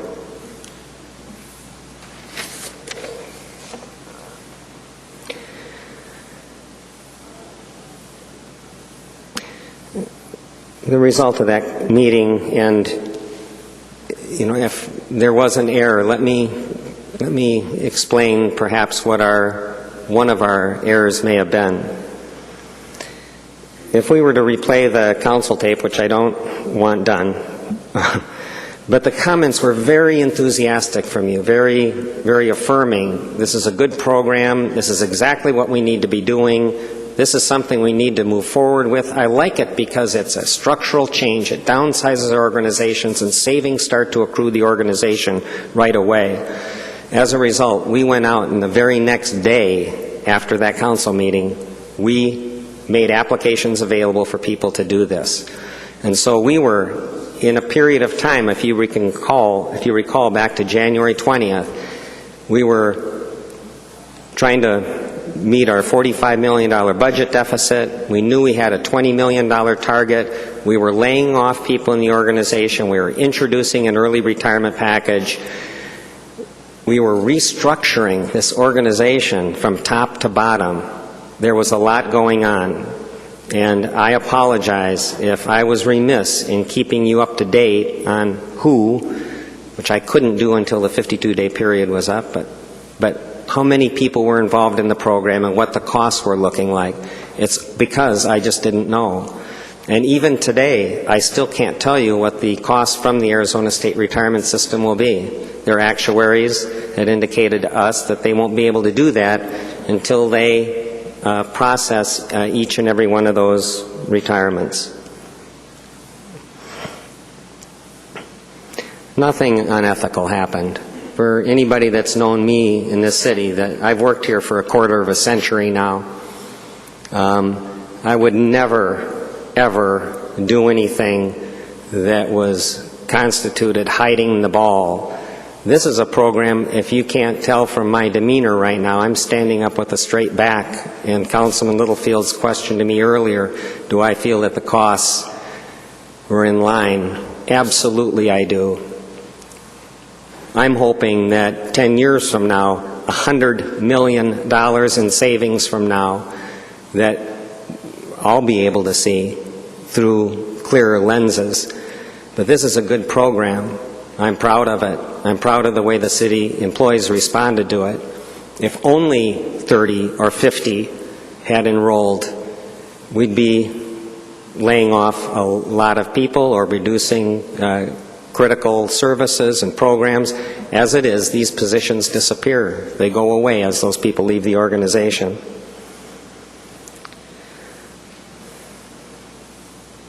Consistent with plans for downsizing, restructuring, and budgeting savings, back to what your original task to me was. And lastly, and really importantly for all of us, it's consistent with our core values. It does right by employees who deliver quality services. The employees of this organization stand ready at the council's request and at my direction to do the things that are necessary to make sure that our quality services and programs are maintained through some very difficult times. To do that, we need them on our team. And this program was a way to downsize, say goodbye to senior officials that have given in themselves more than a quarter of a year of service to this community, and allow us to get on with the restructuring that you also approved at the tentative adoption of the budget. I don't know if you necessarily want me to walk through all the specific numbers, but let me give you a sample. Let's take column number 1, the sample participant. Their incentive might have been, incentive meaning a week's pay for every year of service, $121,000, $49,000 for the state retirement system. The total incentive program cost, one time it would cost for us to say goodbye to that employee, $170,000. Having that person out of the payroll has a first-year savings of $213,000.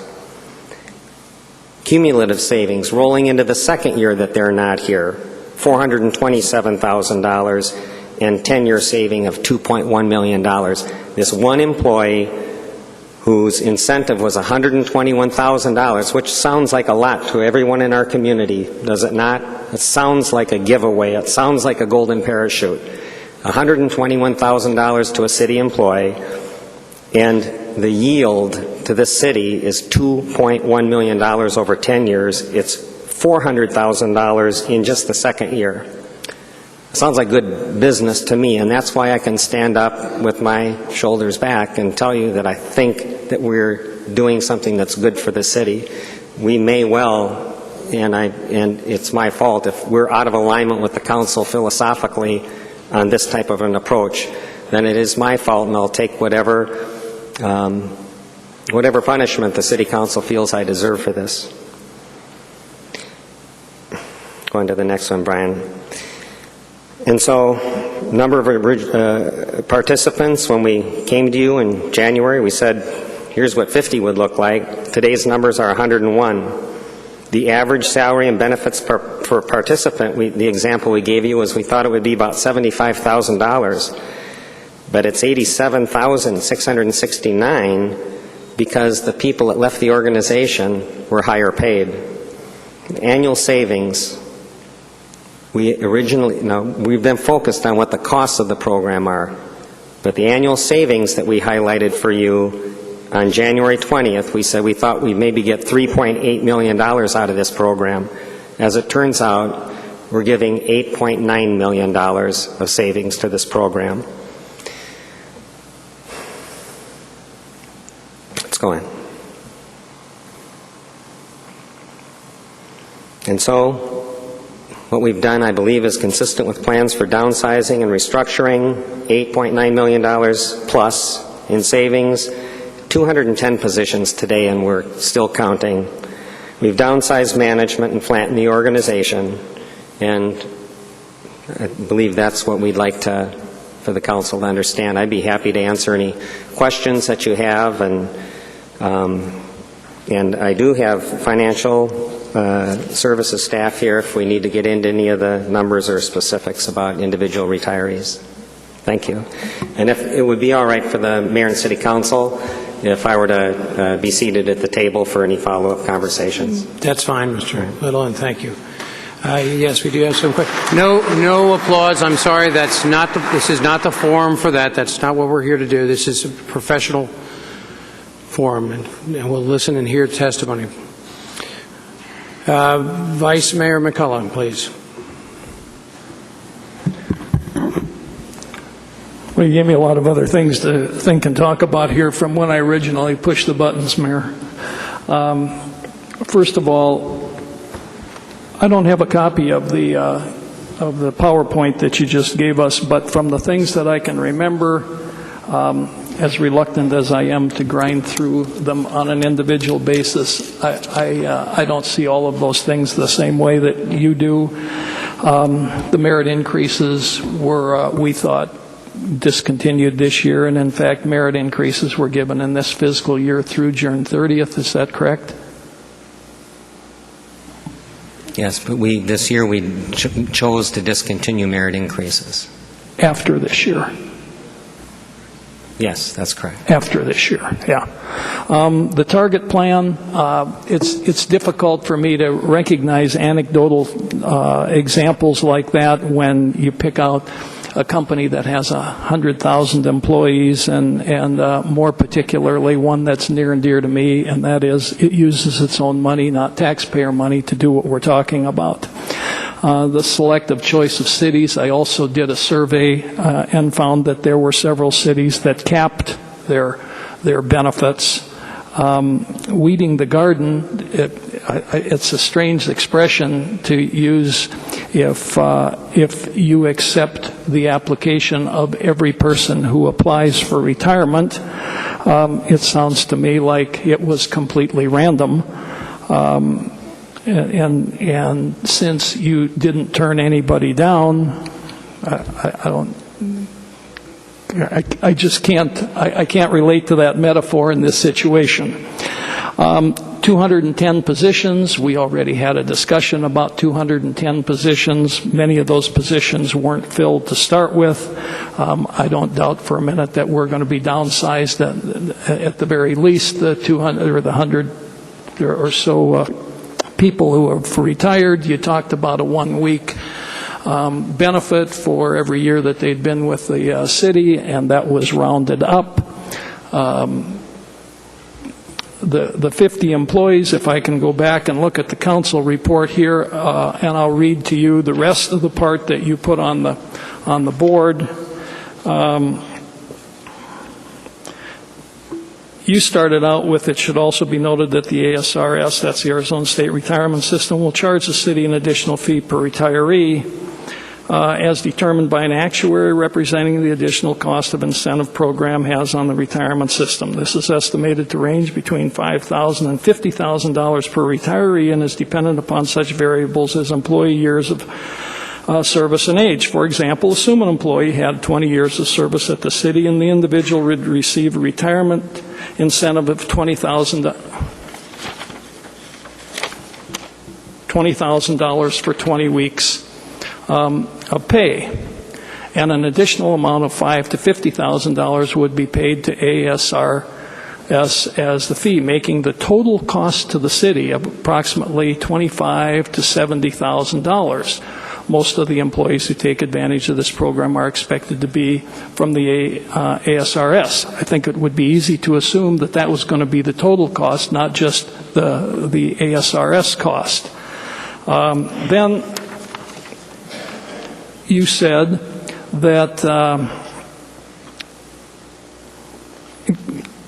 the implication in the example of 50 in what you said was that was just a random number used for illustration.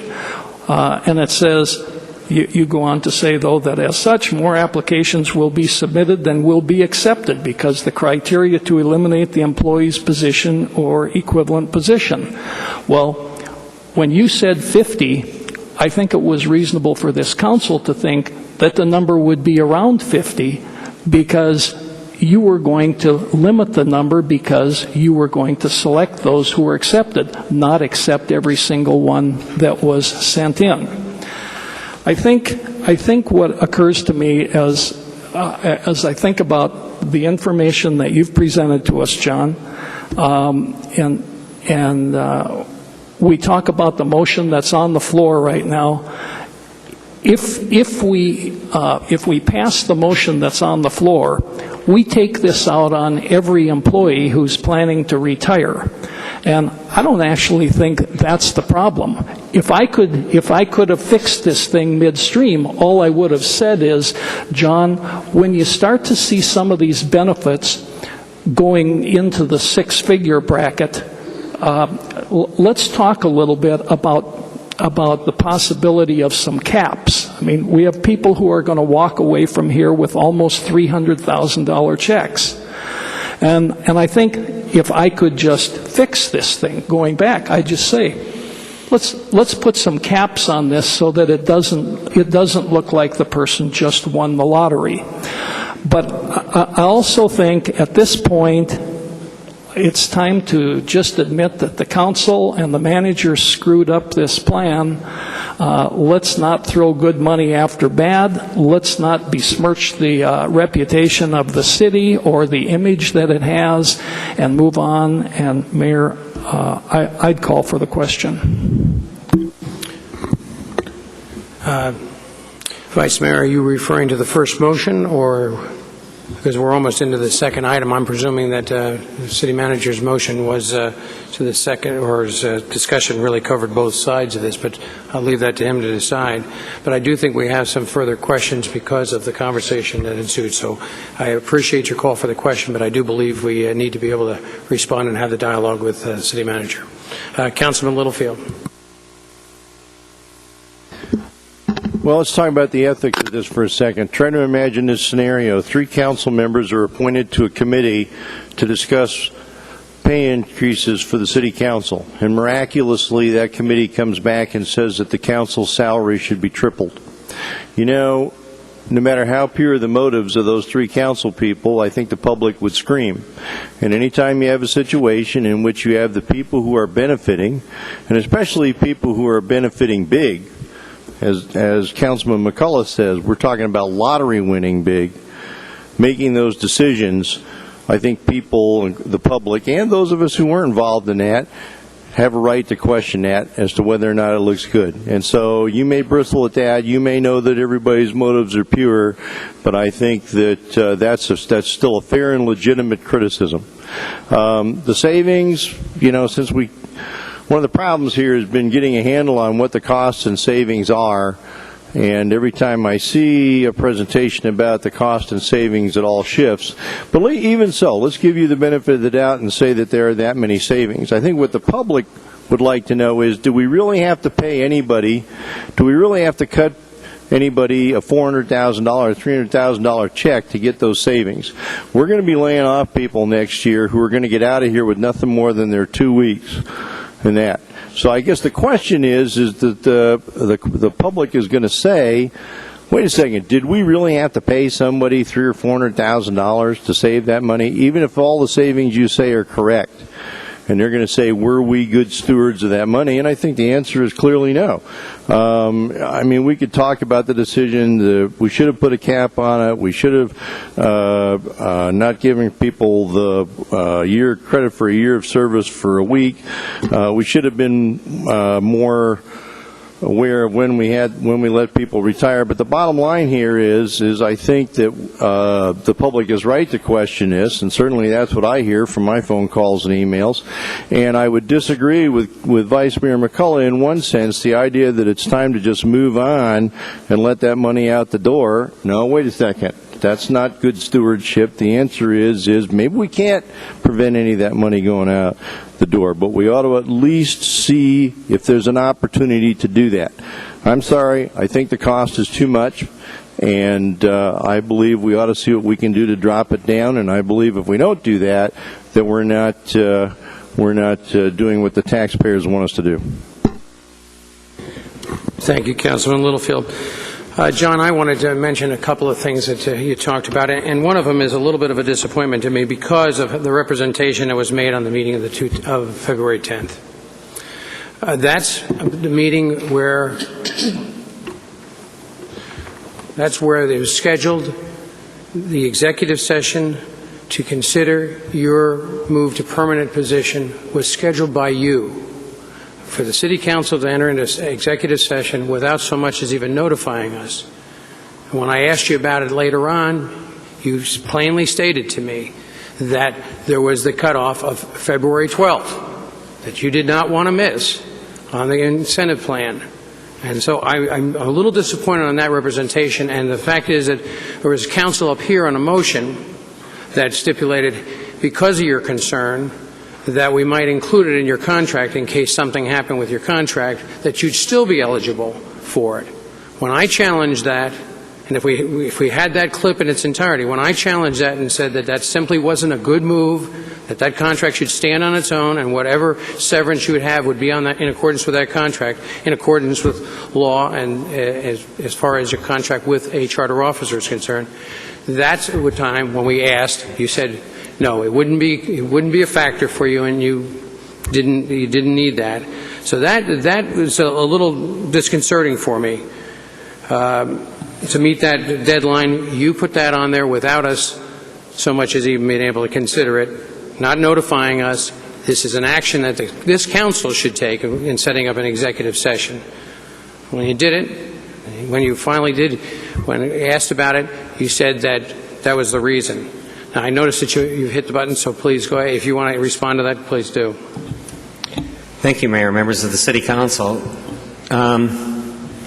If you recall the full text of that conversation, it was that I would take advantage of the early retirement system. I'd at least apply for it if I was able to move back, which the City Council, in my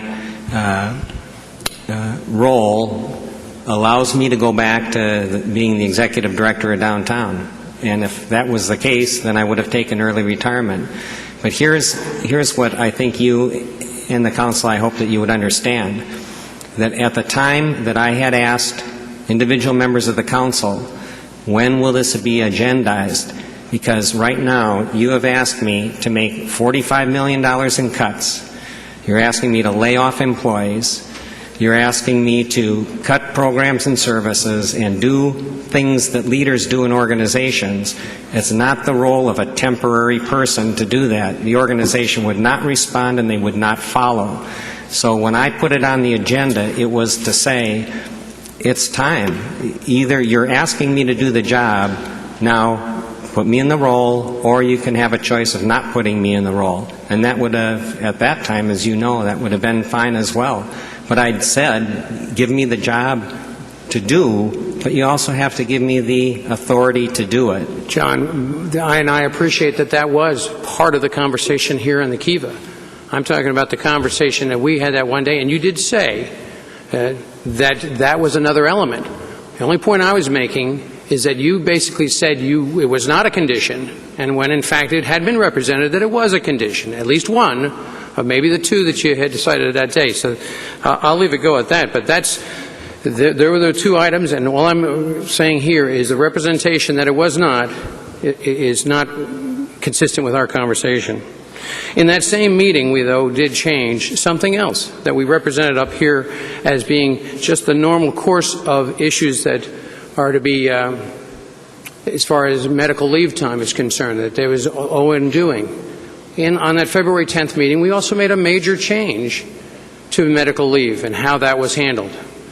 And it was said that we were going to save $14.8 million over 50 years, barely $300,000 a year, if that were to even be actuarially correct. But nevertheless, that was the reason that we decided to turn over, without cap, the entire sum of medical leave time at the same time as separation with retirement.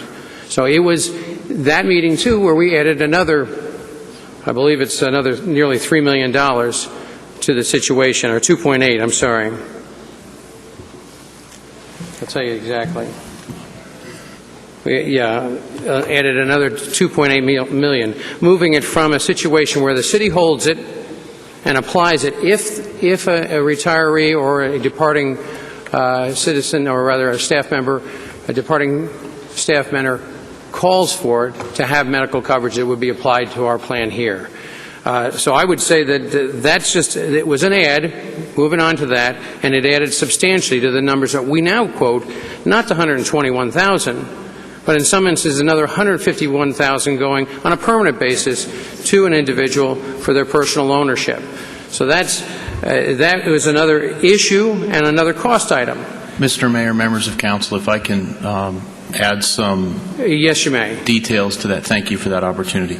The program that you're speaking of was a program where we basically shifted how the employee received that benefit. The conditions, the amount of the benefit, and the criteria or the eligibility Scott, I did not change. I understand that completely So- as far as the amount in that is concerned, but it was optional, and it also did end at age 65, and it also was subject to them applying for it. So there was some drop-off on that. The trade-off you specifically indicated, and it took 3 questions to get it answered as to what period of time the $14.8 million was going to be recovered, was 50 years. Now, I'm not here to debate with you as far as that's concerned, but those are dollars that went out the door versus dollars that would have stayed under different circumstances and then been allocated on the basis of need as they were used. The other is, we're talking about the ARS estimate. We're talking about retirees with the highest numbers, retired qualified people. It's no doubt we would take the highest estimate of what we would expect from that, only because those are the people who are retirement qualified. They're going to be on the older side. They're going to be the higher paid, and therefore we should have fully expected that there would be a significant amount of payment that would be due to the IRS to compensate for it. And of course, it is. That additional amount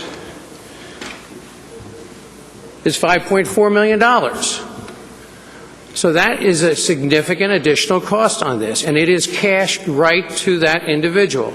It not only does improve because of the virtue of the incentive payment in the 3rd year of the average, but it also is now a payment to fix that annuity in a system that's already, probably actually bankrupt, to pay that additional money. So that's something we should have definitely been looking at and, frankly, estimating on the highest side. My next question, and Scott, this is to you. As far as I can see, and there's not a number that I've seen anywhere that talks toward it,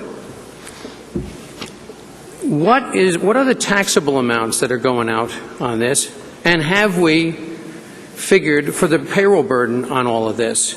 At the very least, I can see, and I realize vacation pay is something that was going to be going one way or the other, but incentive costs, the ARS costs, the additional costs, and the medical leave time costs. All those figures would seem to me to be income, and therefore subject to payroll taxes. Is that not right?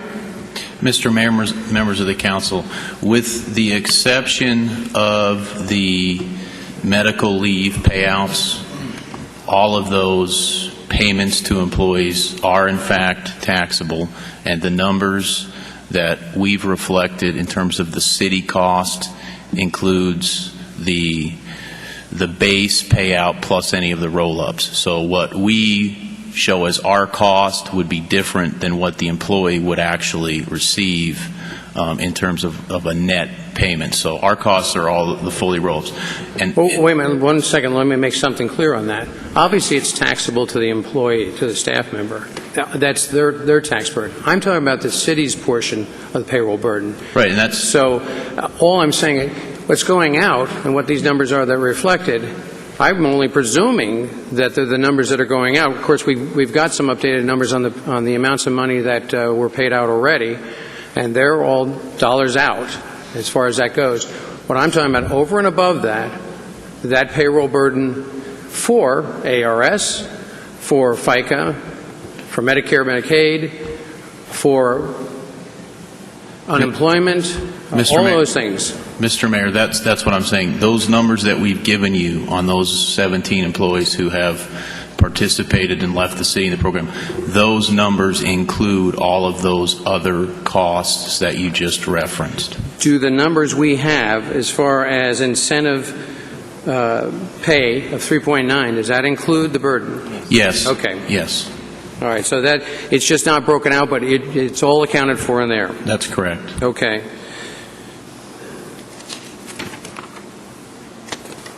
Okay, I'll leave it at that for right now. Councilwoman Borowski. I have a question with respect, you were going over the council report from the January 20th meeting, and in that first paragraph under fiscal impact analysis and assessment section, and this is overly simplistic, but I just really would like to get your explanation on it.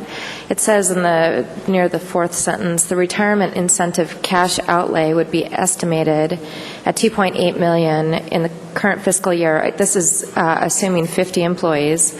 However, an estimated $3.8 million in salary benefits would be eliminated from our budget beginning in fiscal 9-10. And in fact, going back on the tape from that meeting, Mr. McCarty explains that that's what we can expect, to have an outlay of $2.8 million and a savings in that following year of $3.8 million.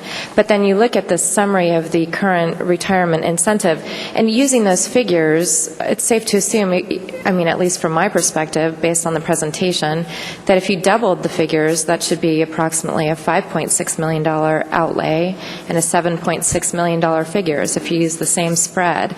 But based on our summary retirement incentive program, we've got a total cash outlay, $13.1 million, and a savings of $8 million in fiscal 9-10. So, you know, based on, even if you use your spread, again, it seems like if we had a total outlay of $13 million, we should have a savings of $17.5. So I know that overly simplifies, and apparently there was plenty of stuff left out in that example, just by virtue of the totals, but what's your explanation for that, if you have one?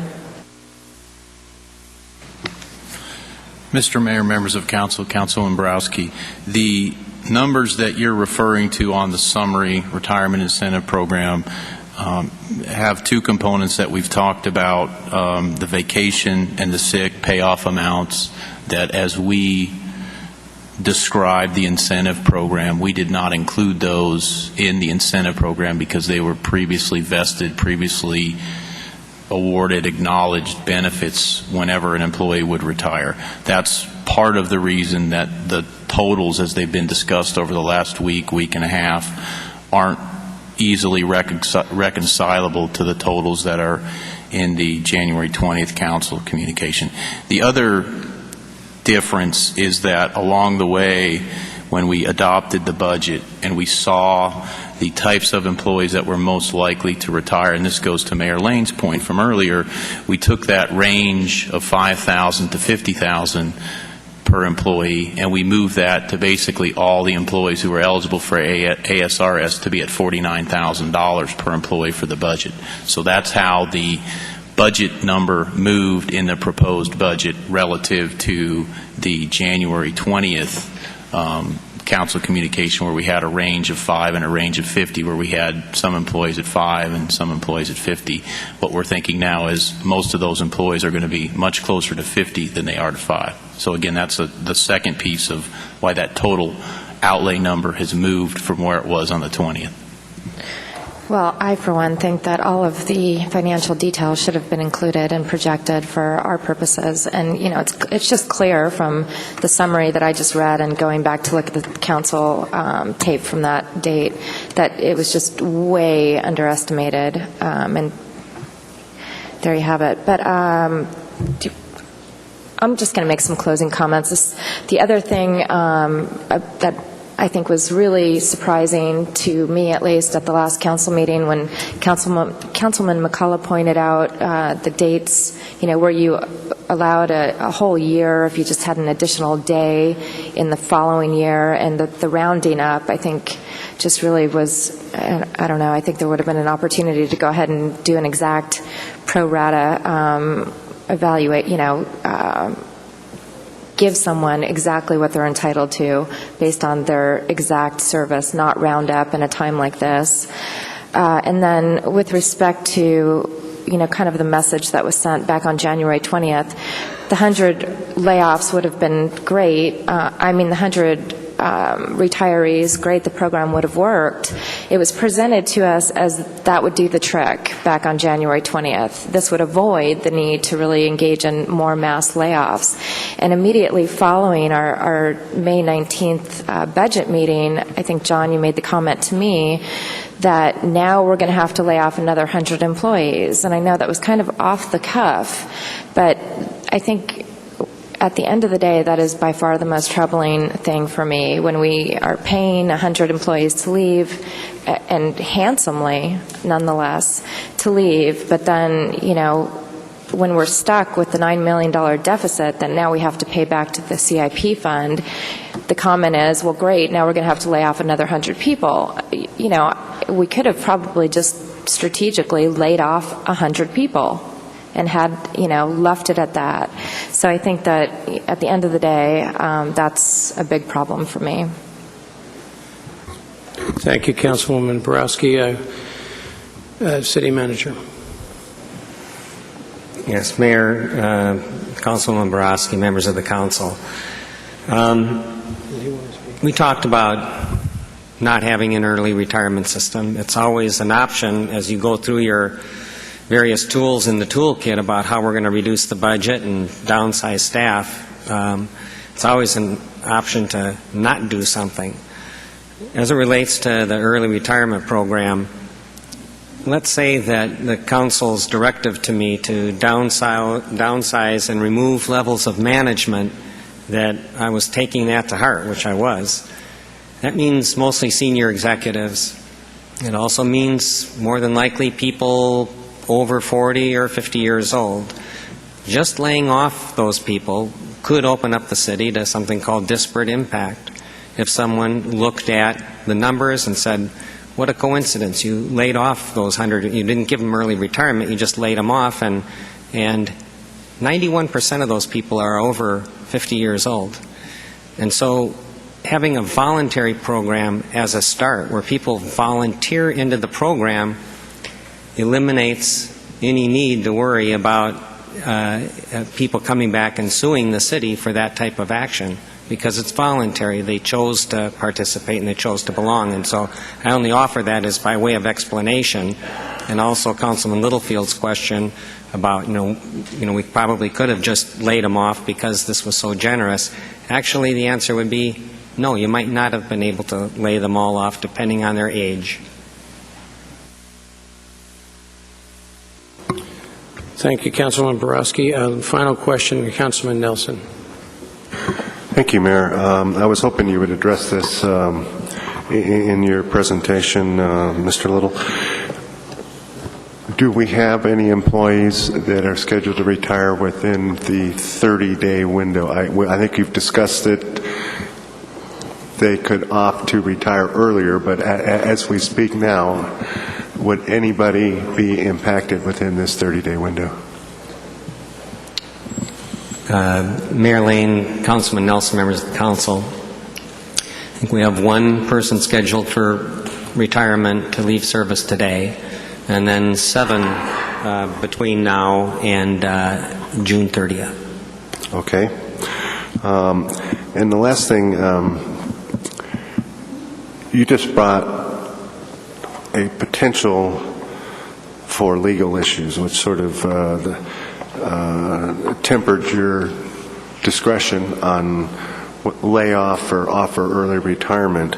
And again, I think that, I guess we're going to move to a vote here, that is the issue that I wish to have resolved is, are there potential legal issues out here if we move forward with the retirement incentive package?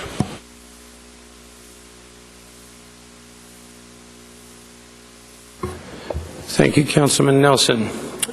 And that being the final question that we've had, we have had a call for the question, and we do have a motion and a second on the table with regard to freeze any more payments to the program until which time, as we determined, 30 days. It looks like we're ready to vote. All those in favor of that, please indicate by aye and register your vote. Aye. Aye. Nay. Nay. Okay. Sorry, I didn't give you that. Okay, the motion fails 4-3 with myself, Councilman Littlefield, and Councilman Nelson affirming it. So it did fail, though, 4-3. So we'll move on to the second item. Probably is a bit of a crossover on where we're at right now. And that is the discussion and possible action regarding the employment, assignment, appointment, promotion, demotion, dismissal, salary, disciplining, or resignation of the city manager.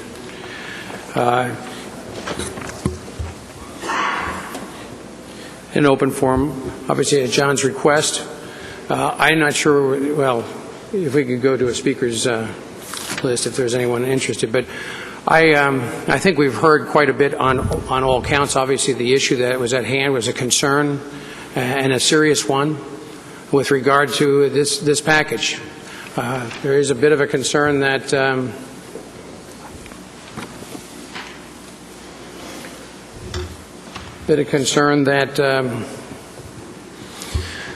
there is maybe a little bit of a philosophical difference. Maybe some of us see it as being overly generous, and frankly, the impact now, given our current economic environment, that there will be more layoffs, and it will affect services, as has been pointed out several times by yourself. We wonder whether that trade-off for the sometimes extremely high amounts of money going out without any caps on some of these items is detrimental to that effect on the overall. And some of the motions and some of the policy changes that, frankly, that we went for. And that's why we sit here as guilty as any, if in fact we feel this is overly generous and as it's seen by some in the public to be so. What we're talking about here is accountability. It's ours as well as staff's. If in fact it was a bad move and that it does not really affect the immediate desire to make sure that we maintain services and don't have to lay people off, if it was that generous that it caused that kind of problem, and that we will have to lay off another 100 people, as the city manager indicated to Councilwoman Borowski, that is going to be a difficult situation to have put us in, not only for the public at large, but also for those affected individuals here internally. We would have hoped, and I know that the city manager would have hoped too, that it wouldn't have been necessary. The issues that I've brought up here, really not so much of the plan, even though I may believe that it's overly generous. It obviously worked as was designed, and frankly, maybe even as it was presented.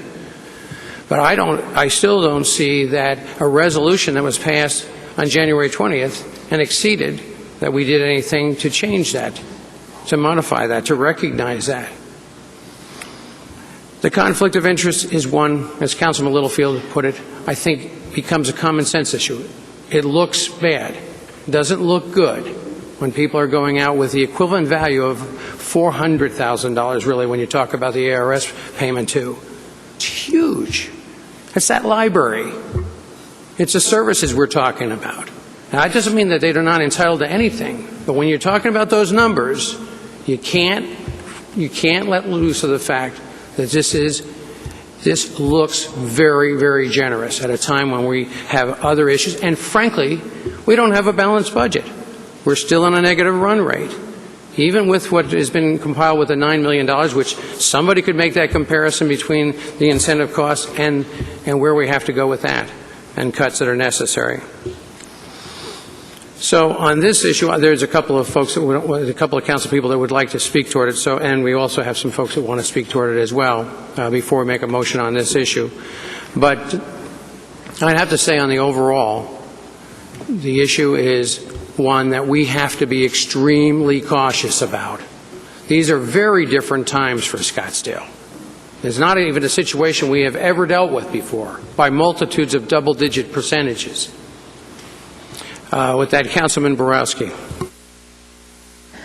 This is really the portion of the meeting that I requested, and being new at this, I just requested a meeting regarding the city manager's role in what looks to be a very confused incentive program. Since I requested that meeting, John, Mr. Little, you and I had the opportunity to speak on the telephone once. I did request it in executive session because I think that's one of two times, this is one of two times where I think executive session is appropriate, and that would be the reprimand or discipline or anything regarding an employee just for their own privacy's sake. You've requested that it be an open session. Our first phone call, when you said, why did you request this? And I think it was clear to you why I requested it at that time, although, it's a fair question to ask. It sure would have been great if I think we would have heard from you, if I would have heard from you. Let's see how we can fix this. Let me go through, explain to you where there might have been some confusion. We're on the same team. Let's try to fix this. I'm going to fall on my sword, take some responsibility, so will we, etc. Instead, I have to tell you, I really have an adversarial feel from you. I think you closed the phone call by saying, and it was very brief, 20 seconds long, you closed when I said, I think you know what I want to talk about, and that's the retirement incentive program. You closed it by saying, fine, we'll be prepared with our materials and with our evidence, essentially. That, to me, doesn't seem like we're on the same team. I really have some concerns about the way that you've responded. I would have preferred to see, a much more team-like approach. That was my goal. I don't know how effectively I communicated that, but, here we have it. Everyone's shown up in your support, defense. I'm thrilled about that. I think you're a terrific guy. I think you've done a great job for the city from what I know. You've obviously got a large amount of community support. I think we could have overcome this a lot easier than we're now faced with. Or at least that's the way I feel, the position that we're in. So I just wanted to close with those comments. Thank you. Thank you, Councilwoman Borowski. Councilman Ecton. Thank you, Mayor. I have a little bit to say about what we've talked about here tonight, but I'd like to clarify a couple of points that were not really clear to the public and maybe to some of the members on the council. They continue to mention the 100 additional layoffs. That's not because of the retirement plan. That's because of the $9 million burden that was put back upon the city manager that might require that 100 layoffs. So let's just be clear about that. The other thing I want to clarify is we would have a balanced budget if the majority of this council would have accepted the recommendation of the Budget Review Commission. They worked long. They worked hard. They recommended that we accept the budget as was presented by the city manager. The majority of this council did not accept that budget. They put the additional burden on the $9 million. They decided to leave the library open, and there were a couple of other things that they made a decision on. So that's why we don't have a balanced budget. It's not because of other reasons. On to the point that we're talking about right now. It's obvious to me that John Little understood what he was approving and the cost impact that went with it. And you have to recognize that cost impact was changing daily. I mean, literally daily. New information was coming in. Revenues were decreasing. There were problems. Those changes were not well communicated to the entire council. Now, this discussion that we had tonight reflects unfavorably, I think, as much on this city council as it does on John Little. The majority of the city council may not have tracked and understood the gross cost of the retirement program, including the vacation pay and the sick leave pay. There was a gap in that communication. I think it's unfair to try to place all the blame on the city manager's back for the situation that we're in. It seems that the use of hindsight tonight is a major attempt to put the city manager on the hot seat and make the council look good. That's my feeling about what's happened tonight. Thank you. Thank you, Councilman Acton. I don't think anybody comes out of this looking good. I don't. But, other than those who think that it's a perfect plan and it's working just fine. But I don't think and anyone looks good on this. But I will want to say, and I have to at least respond to the idea that the majority of this council decided and had indicated much earlier on that the $20 million gap for a balanced budget, which included $9 million more taking from a CIP, was not a route we wanted to go. And the reason that there was a need to take more money from the CIP it was simply because there was $9 million more that we had to account for in order to get the budget to balance. And that was there's still $11 million more. Now, if some of that's been fixed or worked on or calculated out, but the fact is we're still running a negative run rate on this. We need a sustainable city government, and we're going to have to work hard to do it. And I don't know where all of us come to. We've had meetings with John, and I think they have been productive meetings as far as suggestions of where we might be able to go and what we might be able to do to make sure that the impact is as minimal as possible, even to the point of some of the services that we've talked about trying to maintain at the highest of quality, which is something we all here on the council want to do, but we want to do it in a sustainable fashion. And taking from CIP was not something we wanted to do. We had already done it to the tune of $20 million in the first go. We didn't want to do it again because it's also indicative that you're going to have to continue to do it to try to maintain it. So with that, if I could, there are three individuals who have asked to speak, and I'll start with Jim, and follow with Chet Anderson, and then Susie Wheeler. Thank you. My name is Jim Hill. I'm the president of the Police Officers of Scottsdale Association. I live here in town, work here in town, 8414 East Vista Drive. Tonight, I know City Manager John Little's here talking about his job performance, everything.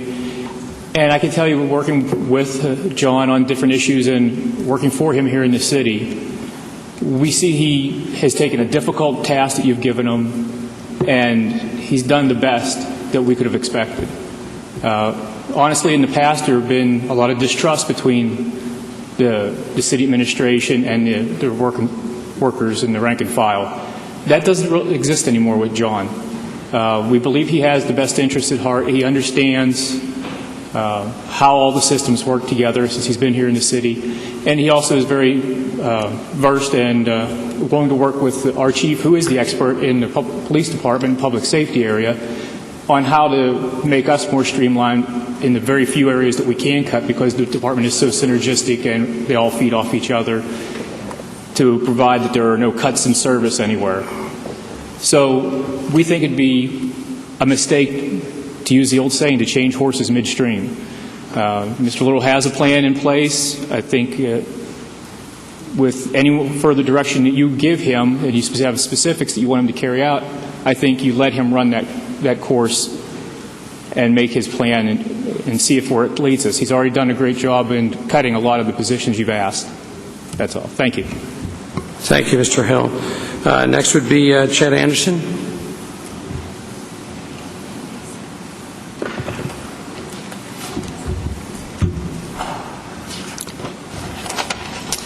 Mayor and Council, Chet Anderson, Scottsdale Fraternal Order of Police, 6825 East Thomas Road.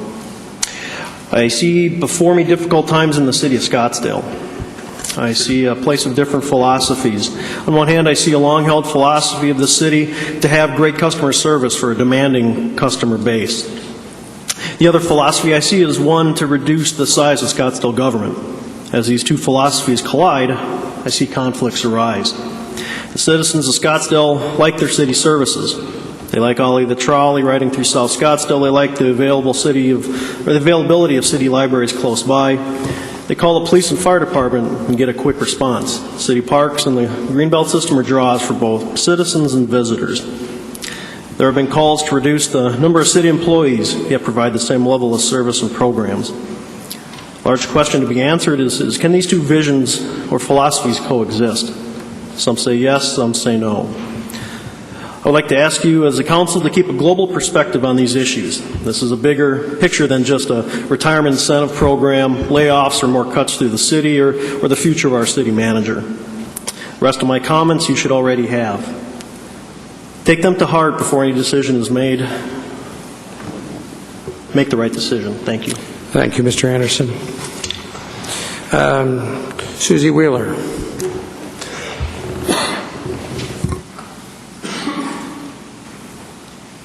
You turned this a little bit.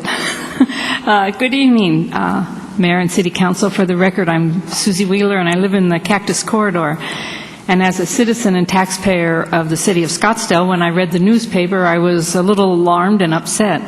And I'm glad I came tonight, because I thank you for this buyout for these employees.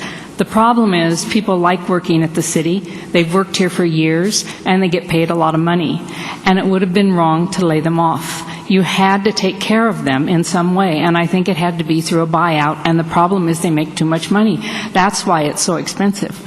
But they've been with you, and so I think it really speaks highly of the city to do this buyout, and in the long run, you're going to save money, and you're going to have a lean city, and it's going to be wonderful because you're not going to be top-heavy. Also, I'm not going to have to come down and tell people, inform them what's going on, because the managers that are leaving are going to stay and inform them about the history of the city. And that is one of the most important things, because when new people come to the city, they have no clue what this city's about. So you have to come down here as citizens and explain to them, well, the way John has set it up, the managers are going to do that. So I thank you. Thank you, Ms. Wheeler. City Manager.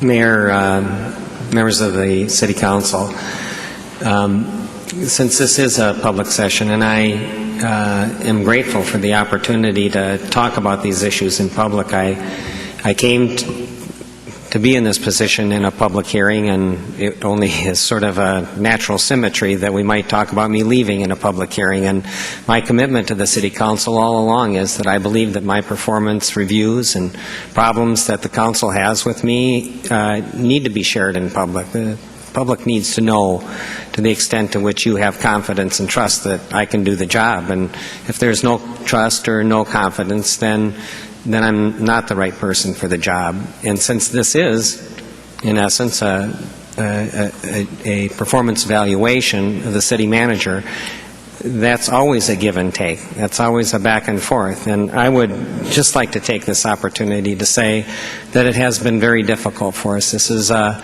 very difficult assignment for me, personally. I've done the best I can under very difficult conditions. We've never had to have this kind of dynamic present in our city, the sword of Damocles hanging over everyone, wondering whether they're going to have anything from bus service to library service to a job, and it is a difficult environment to lead in. We've been successful in cutting the budget and reducing the budget, and my request to the Council is, should you invite me to stay on, which I don't know what you'll do at this point, but I would ask that you provide additional information to me, because I am so committed to wanting to do a good job, a strategic plan, a time when we can sit down. Councilwoman Borowski, I do believe a different outcome could have been created with sitting down and talking about it. What would be really most helpful for me is I have to cut. If you've given me the responsibility to make significant cuts and recommendations in the budget, to have a template about, from you, what's most important, what's least important, what are the things we need to focus on, what are the things that you don't want me to do. That kind of dialogue is something that's been absent. And so since I came into the door, into this job 14 months ago, I've been listening to you, but not getting direct feedback in terms of what programs you want us to focus on and which ones you don't. And I think that type of dialogue could yield and benefit different results. It may have been and I think events have been moving too fast to imagine us sitting down and talking about that list of 20 different options that might have been considered for balancing the budget. I am thankful the Council's wisdom in appointing a Citizens Budget Committee that can serve as a sounding board for us. As we come forward with ideas, they can, from the citizens' perspective, give us ideas about things that they think are important or you shouldn't go down that path, and provide information to you as well. That's going to be a very important vehicle for that. And so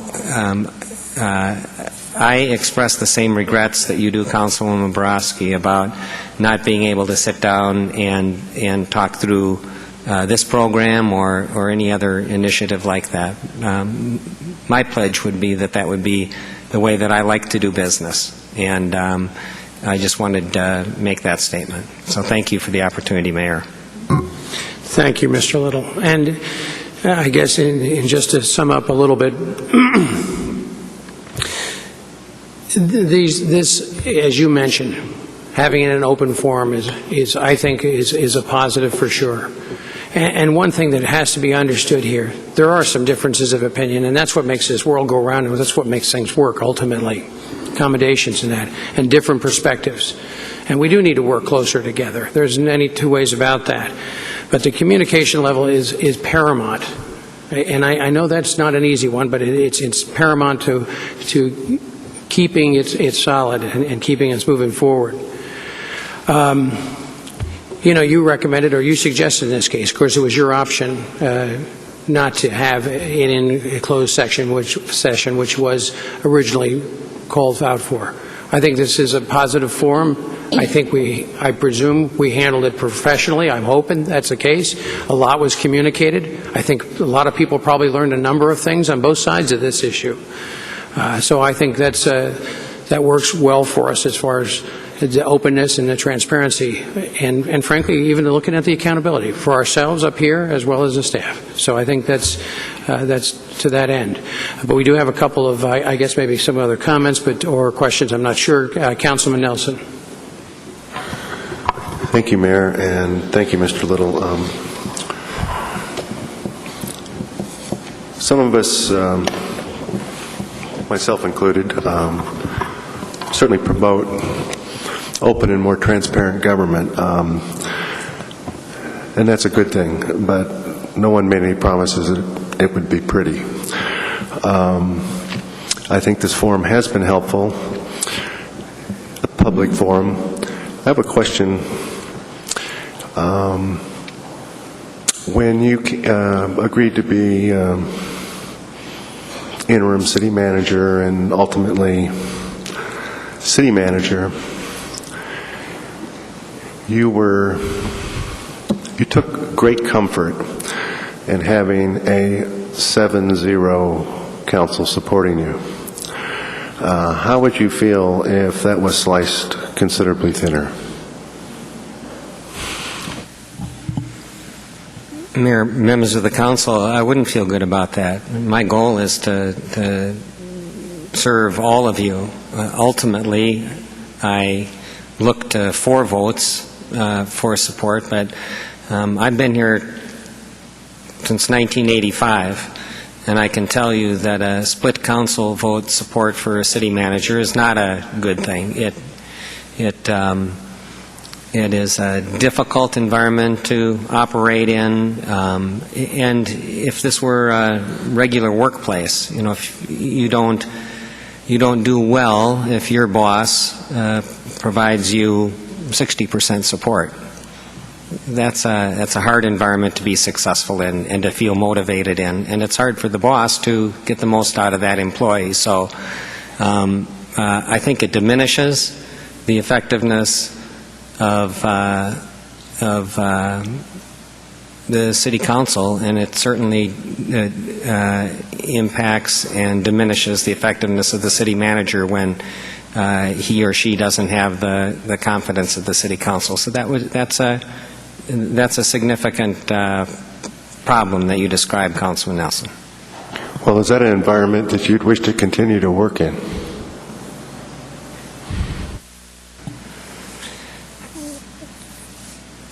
Mayor, members of the council, Councilman Nelson, I think anybody that knows me over the years, I mentioned this in my interview with you the very first time we met, And one of the reputations I have at the city has, for 25 years, has been as sort of the person that you assign when there are problems, the person that you give the task when things aren't neat, when people are upset, when there is no trust, when confidence needs to be built, when credibility needs to be established. Those are the assignments that I've gotten in the past. And if you were to tell me right now that I have a challenge in that I don't have the full confidence of the City Council, I take that on as a challenge. My goal would be to have all 7 of you support me. Failing at that or absent of that, I'd expect the Council to release me from my duties. Was that a yes or a no? Not going to be that easy, Councilman. I'm not going to give you a yes or no. What I'm saying is that makes it a really, really hard job, but it wouldn't cause me to shy away from that kind of challenge.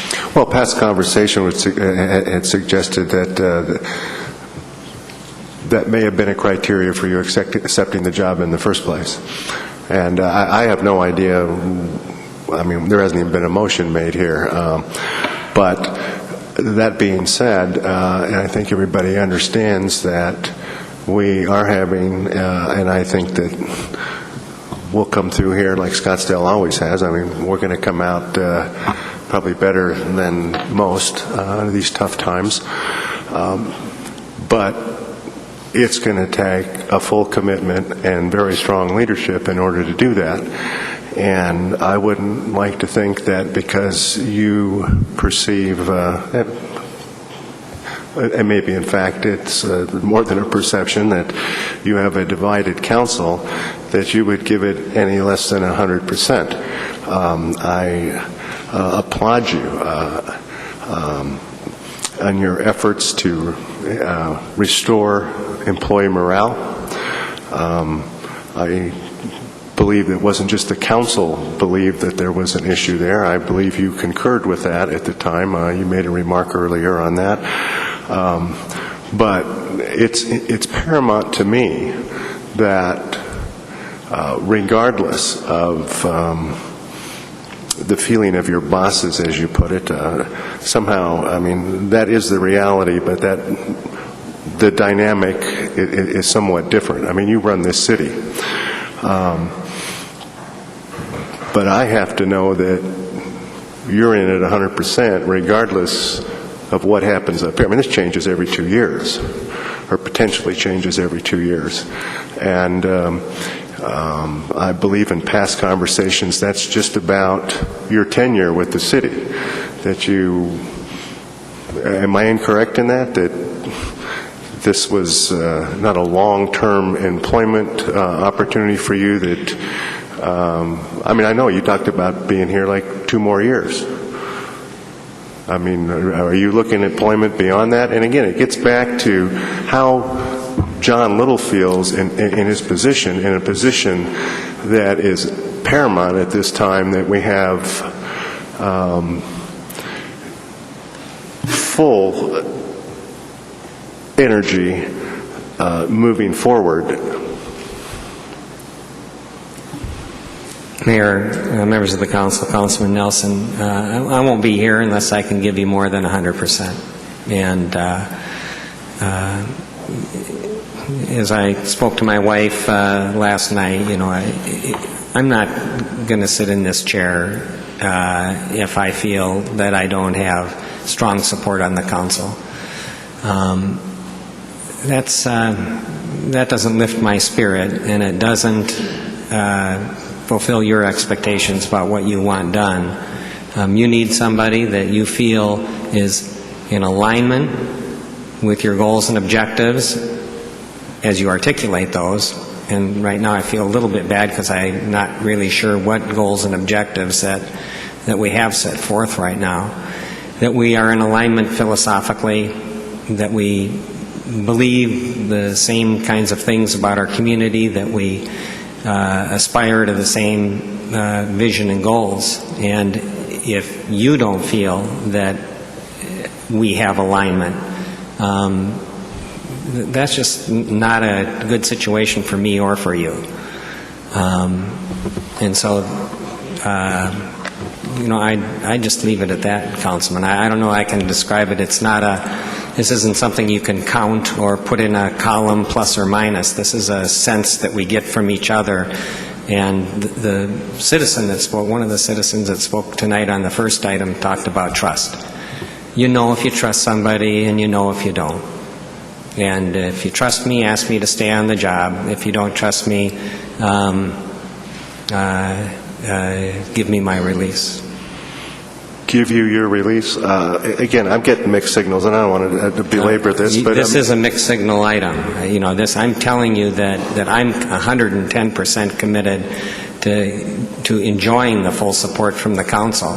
I'm here for that. I want to know what's important to you so that we can move forward.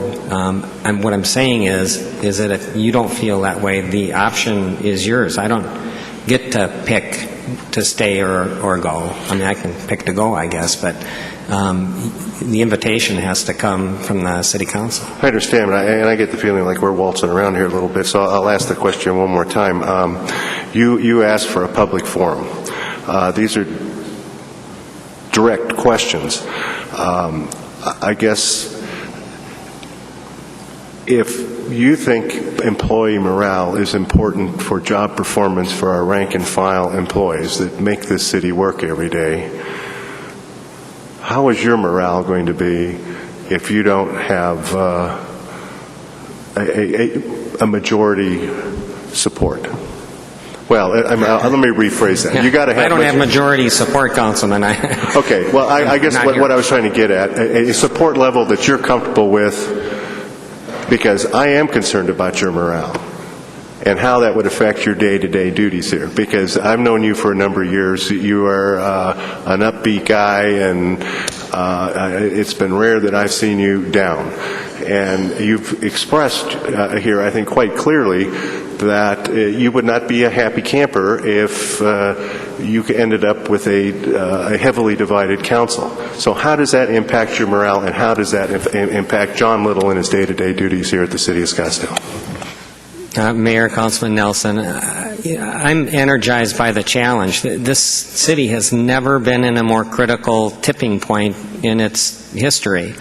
I'm honored to sit in this chair. I'm energized by that. I'm highly charged by the challenge that presents. I'm ready to serve. I'm excited about serving. And I can lead. Thank you, Mr. Little, and thank you, Councilman Nelson. Councilwoman Clapp. Well, Tony's brought up a couple of things I was thinking about, and one of them is morale. I'm very concerned about morale. Not only your morale, but the morale of everybody that works for you. And I'm hoping tonight we don't make a motion. I mean, I don't see the need for a motion. We've properly told John how we felt about the retirement package without having to get into any kind of a motion on yay or nay, whatever the motion might be. And I think that we need to find a way to try to work with our city manager and to build trust. That is the key. It's trust, whether or not we trust John and whether John trusts us.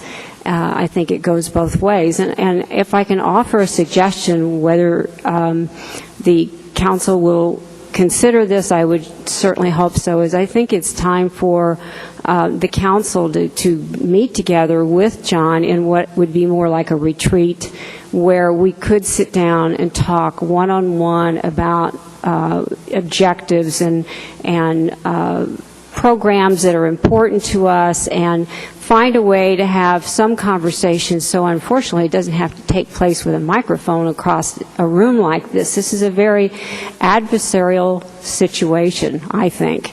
And I think we just need to make it easier for a conversation to take place where we can try to build trust. And there's no doubt that we have a divided council. We've had a divided council on just about everything that we've had since I've sat in this seat. And so I think that if there's a way to have some more trust built, we need to find a method. And that method may not be what the council wants to do. It's only a suggestion. But in my mind, we do need to understand that trust needs to be built, and that there has been some trust that's deteriorated over this issue, but it can be built again, and that will be important for our relationship with this city manager and with all the people in this city to show that this council and this city manager can work together. I think it's critically important right now that we make a positive step. Thank you, Councilwoman Clapp. Councilman Littlefield. Well, I have to take issue with the notion that we haven't made ourselves clear. I sent you a detailed list of what I thought should be cut and what didn't, which I sent you in an email. And I don't think you should have no doubt in your mind as to where I'm coming from on this. And I think it's interesting that it looks like everybody's kind of mellow about all this. And so we've discussed this for 3 hours. And the majority of the council said they weren't happy with this plan, but we're not going to do anything about it. And the majority of the council was upset with the way that you handled this, but we're not going to do anything about that either. So, I don't know, it just astonishes me how things happen in Scottsdale, that we just shot 3 hours, and I don't feel like we're any farther ahead than we were before. I don't think I've been ambiguous at all about what I want done. I think I've been very specific down to listing the positions. So I'm not happy with how this happened, and I think that it's if I were a citizen at home watching this, imagining that anybody could sit through 3 hours of watching this, I would wonder what the heck went on and what was accomplished. So I really don't feel that we got anywhere here in 3 hours. The program's still going to go ahead. It's still too expensive, and I guess we're not going to take a vote because I don't know why that would be a bad thing, but I can't get out of here saying that everything's fine, because it's not. Thank you, Councilman Littlefield. Not everything is fine. I think the time has been reasonably spent, maybe some redundancy in conversation and that, and there's been an expression of problem. And I think there's been also some response that there were things that didn't go exactly right, even though the plan seems to be on the staff side as being fine, and the consequences of which is going to be okay too. I too don't believe that we've been anything but clear, and I do think it's sometimes difficult. There's a mix of philosophies here, but I will also say that I'm a bit disappointed when somebody thinks that there's members on this council who don't want the best for Scottsdale. There may be different ways of looking at this, but there isn't anybody on this council, not myself or anybody in this room, I'm sure, that doesn't want the best for Scottsdale. Whether it's the most efficient or effective and the fairest and the most legal and the proper process. We're not talking about personalities here, and really there is nothing personal about this. There are differences of opinions about how things get impacted. We did take a vote earlier today, and it lost. And that I thought was a simple request, and I would have appreciated that it had passed. I think this plan does deserve some scrutiny of how we went about it, and making sure we haven't incurred some additional exposure. Now that goes to additional exposure, that goes to the process. Some of those things can be mended in the future, but they're not going to fix this situation right now. So I think we're left at a point that the first, I think, reasoned measure, and that was to take another look at this, stop and take a look at it and make sure we're right. Because I can tell you, my conversations on the legal aspects of this were not something that encouraged confidence in what I was hearing on the legality of this program. That being said, we're on item 2. And we're not asking to go into executive session for legal advice. And unless we have a motion, we're done. I have no other speakers. There's no other one that speaks toward this. So without a motion, and there is none, we will adjourn. I will say I'll take a recess. Actually, this is a special session. A motion to adjourn. I'll accept a motion to adjourn. Okay, it's been moved and seconded. We are adjourned. Thank you very much.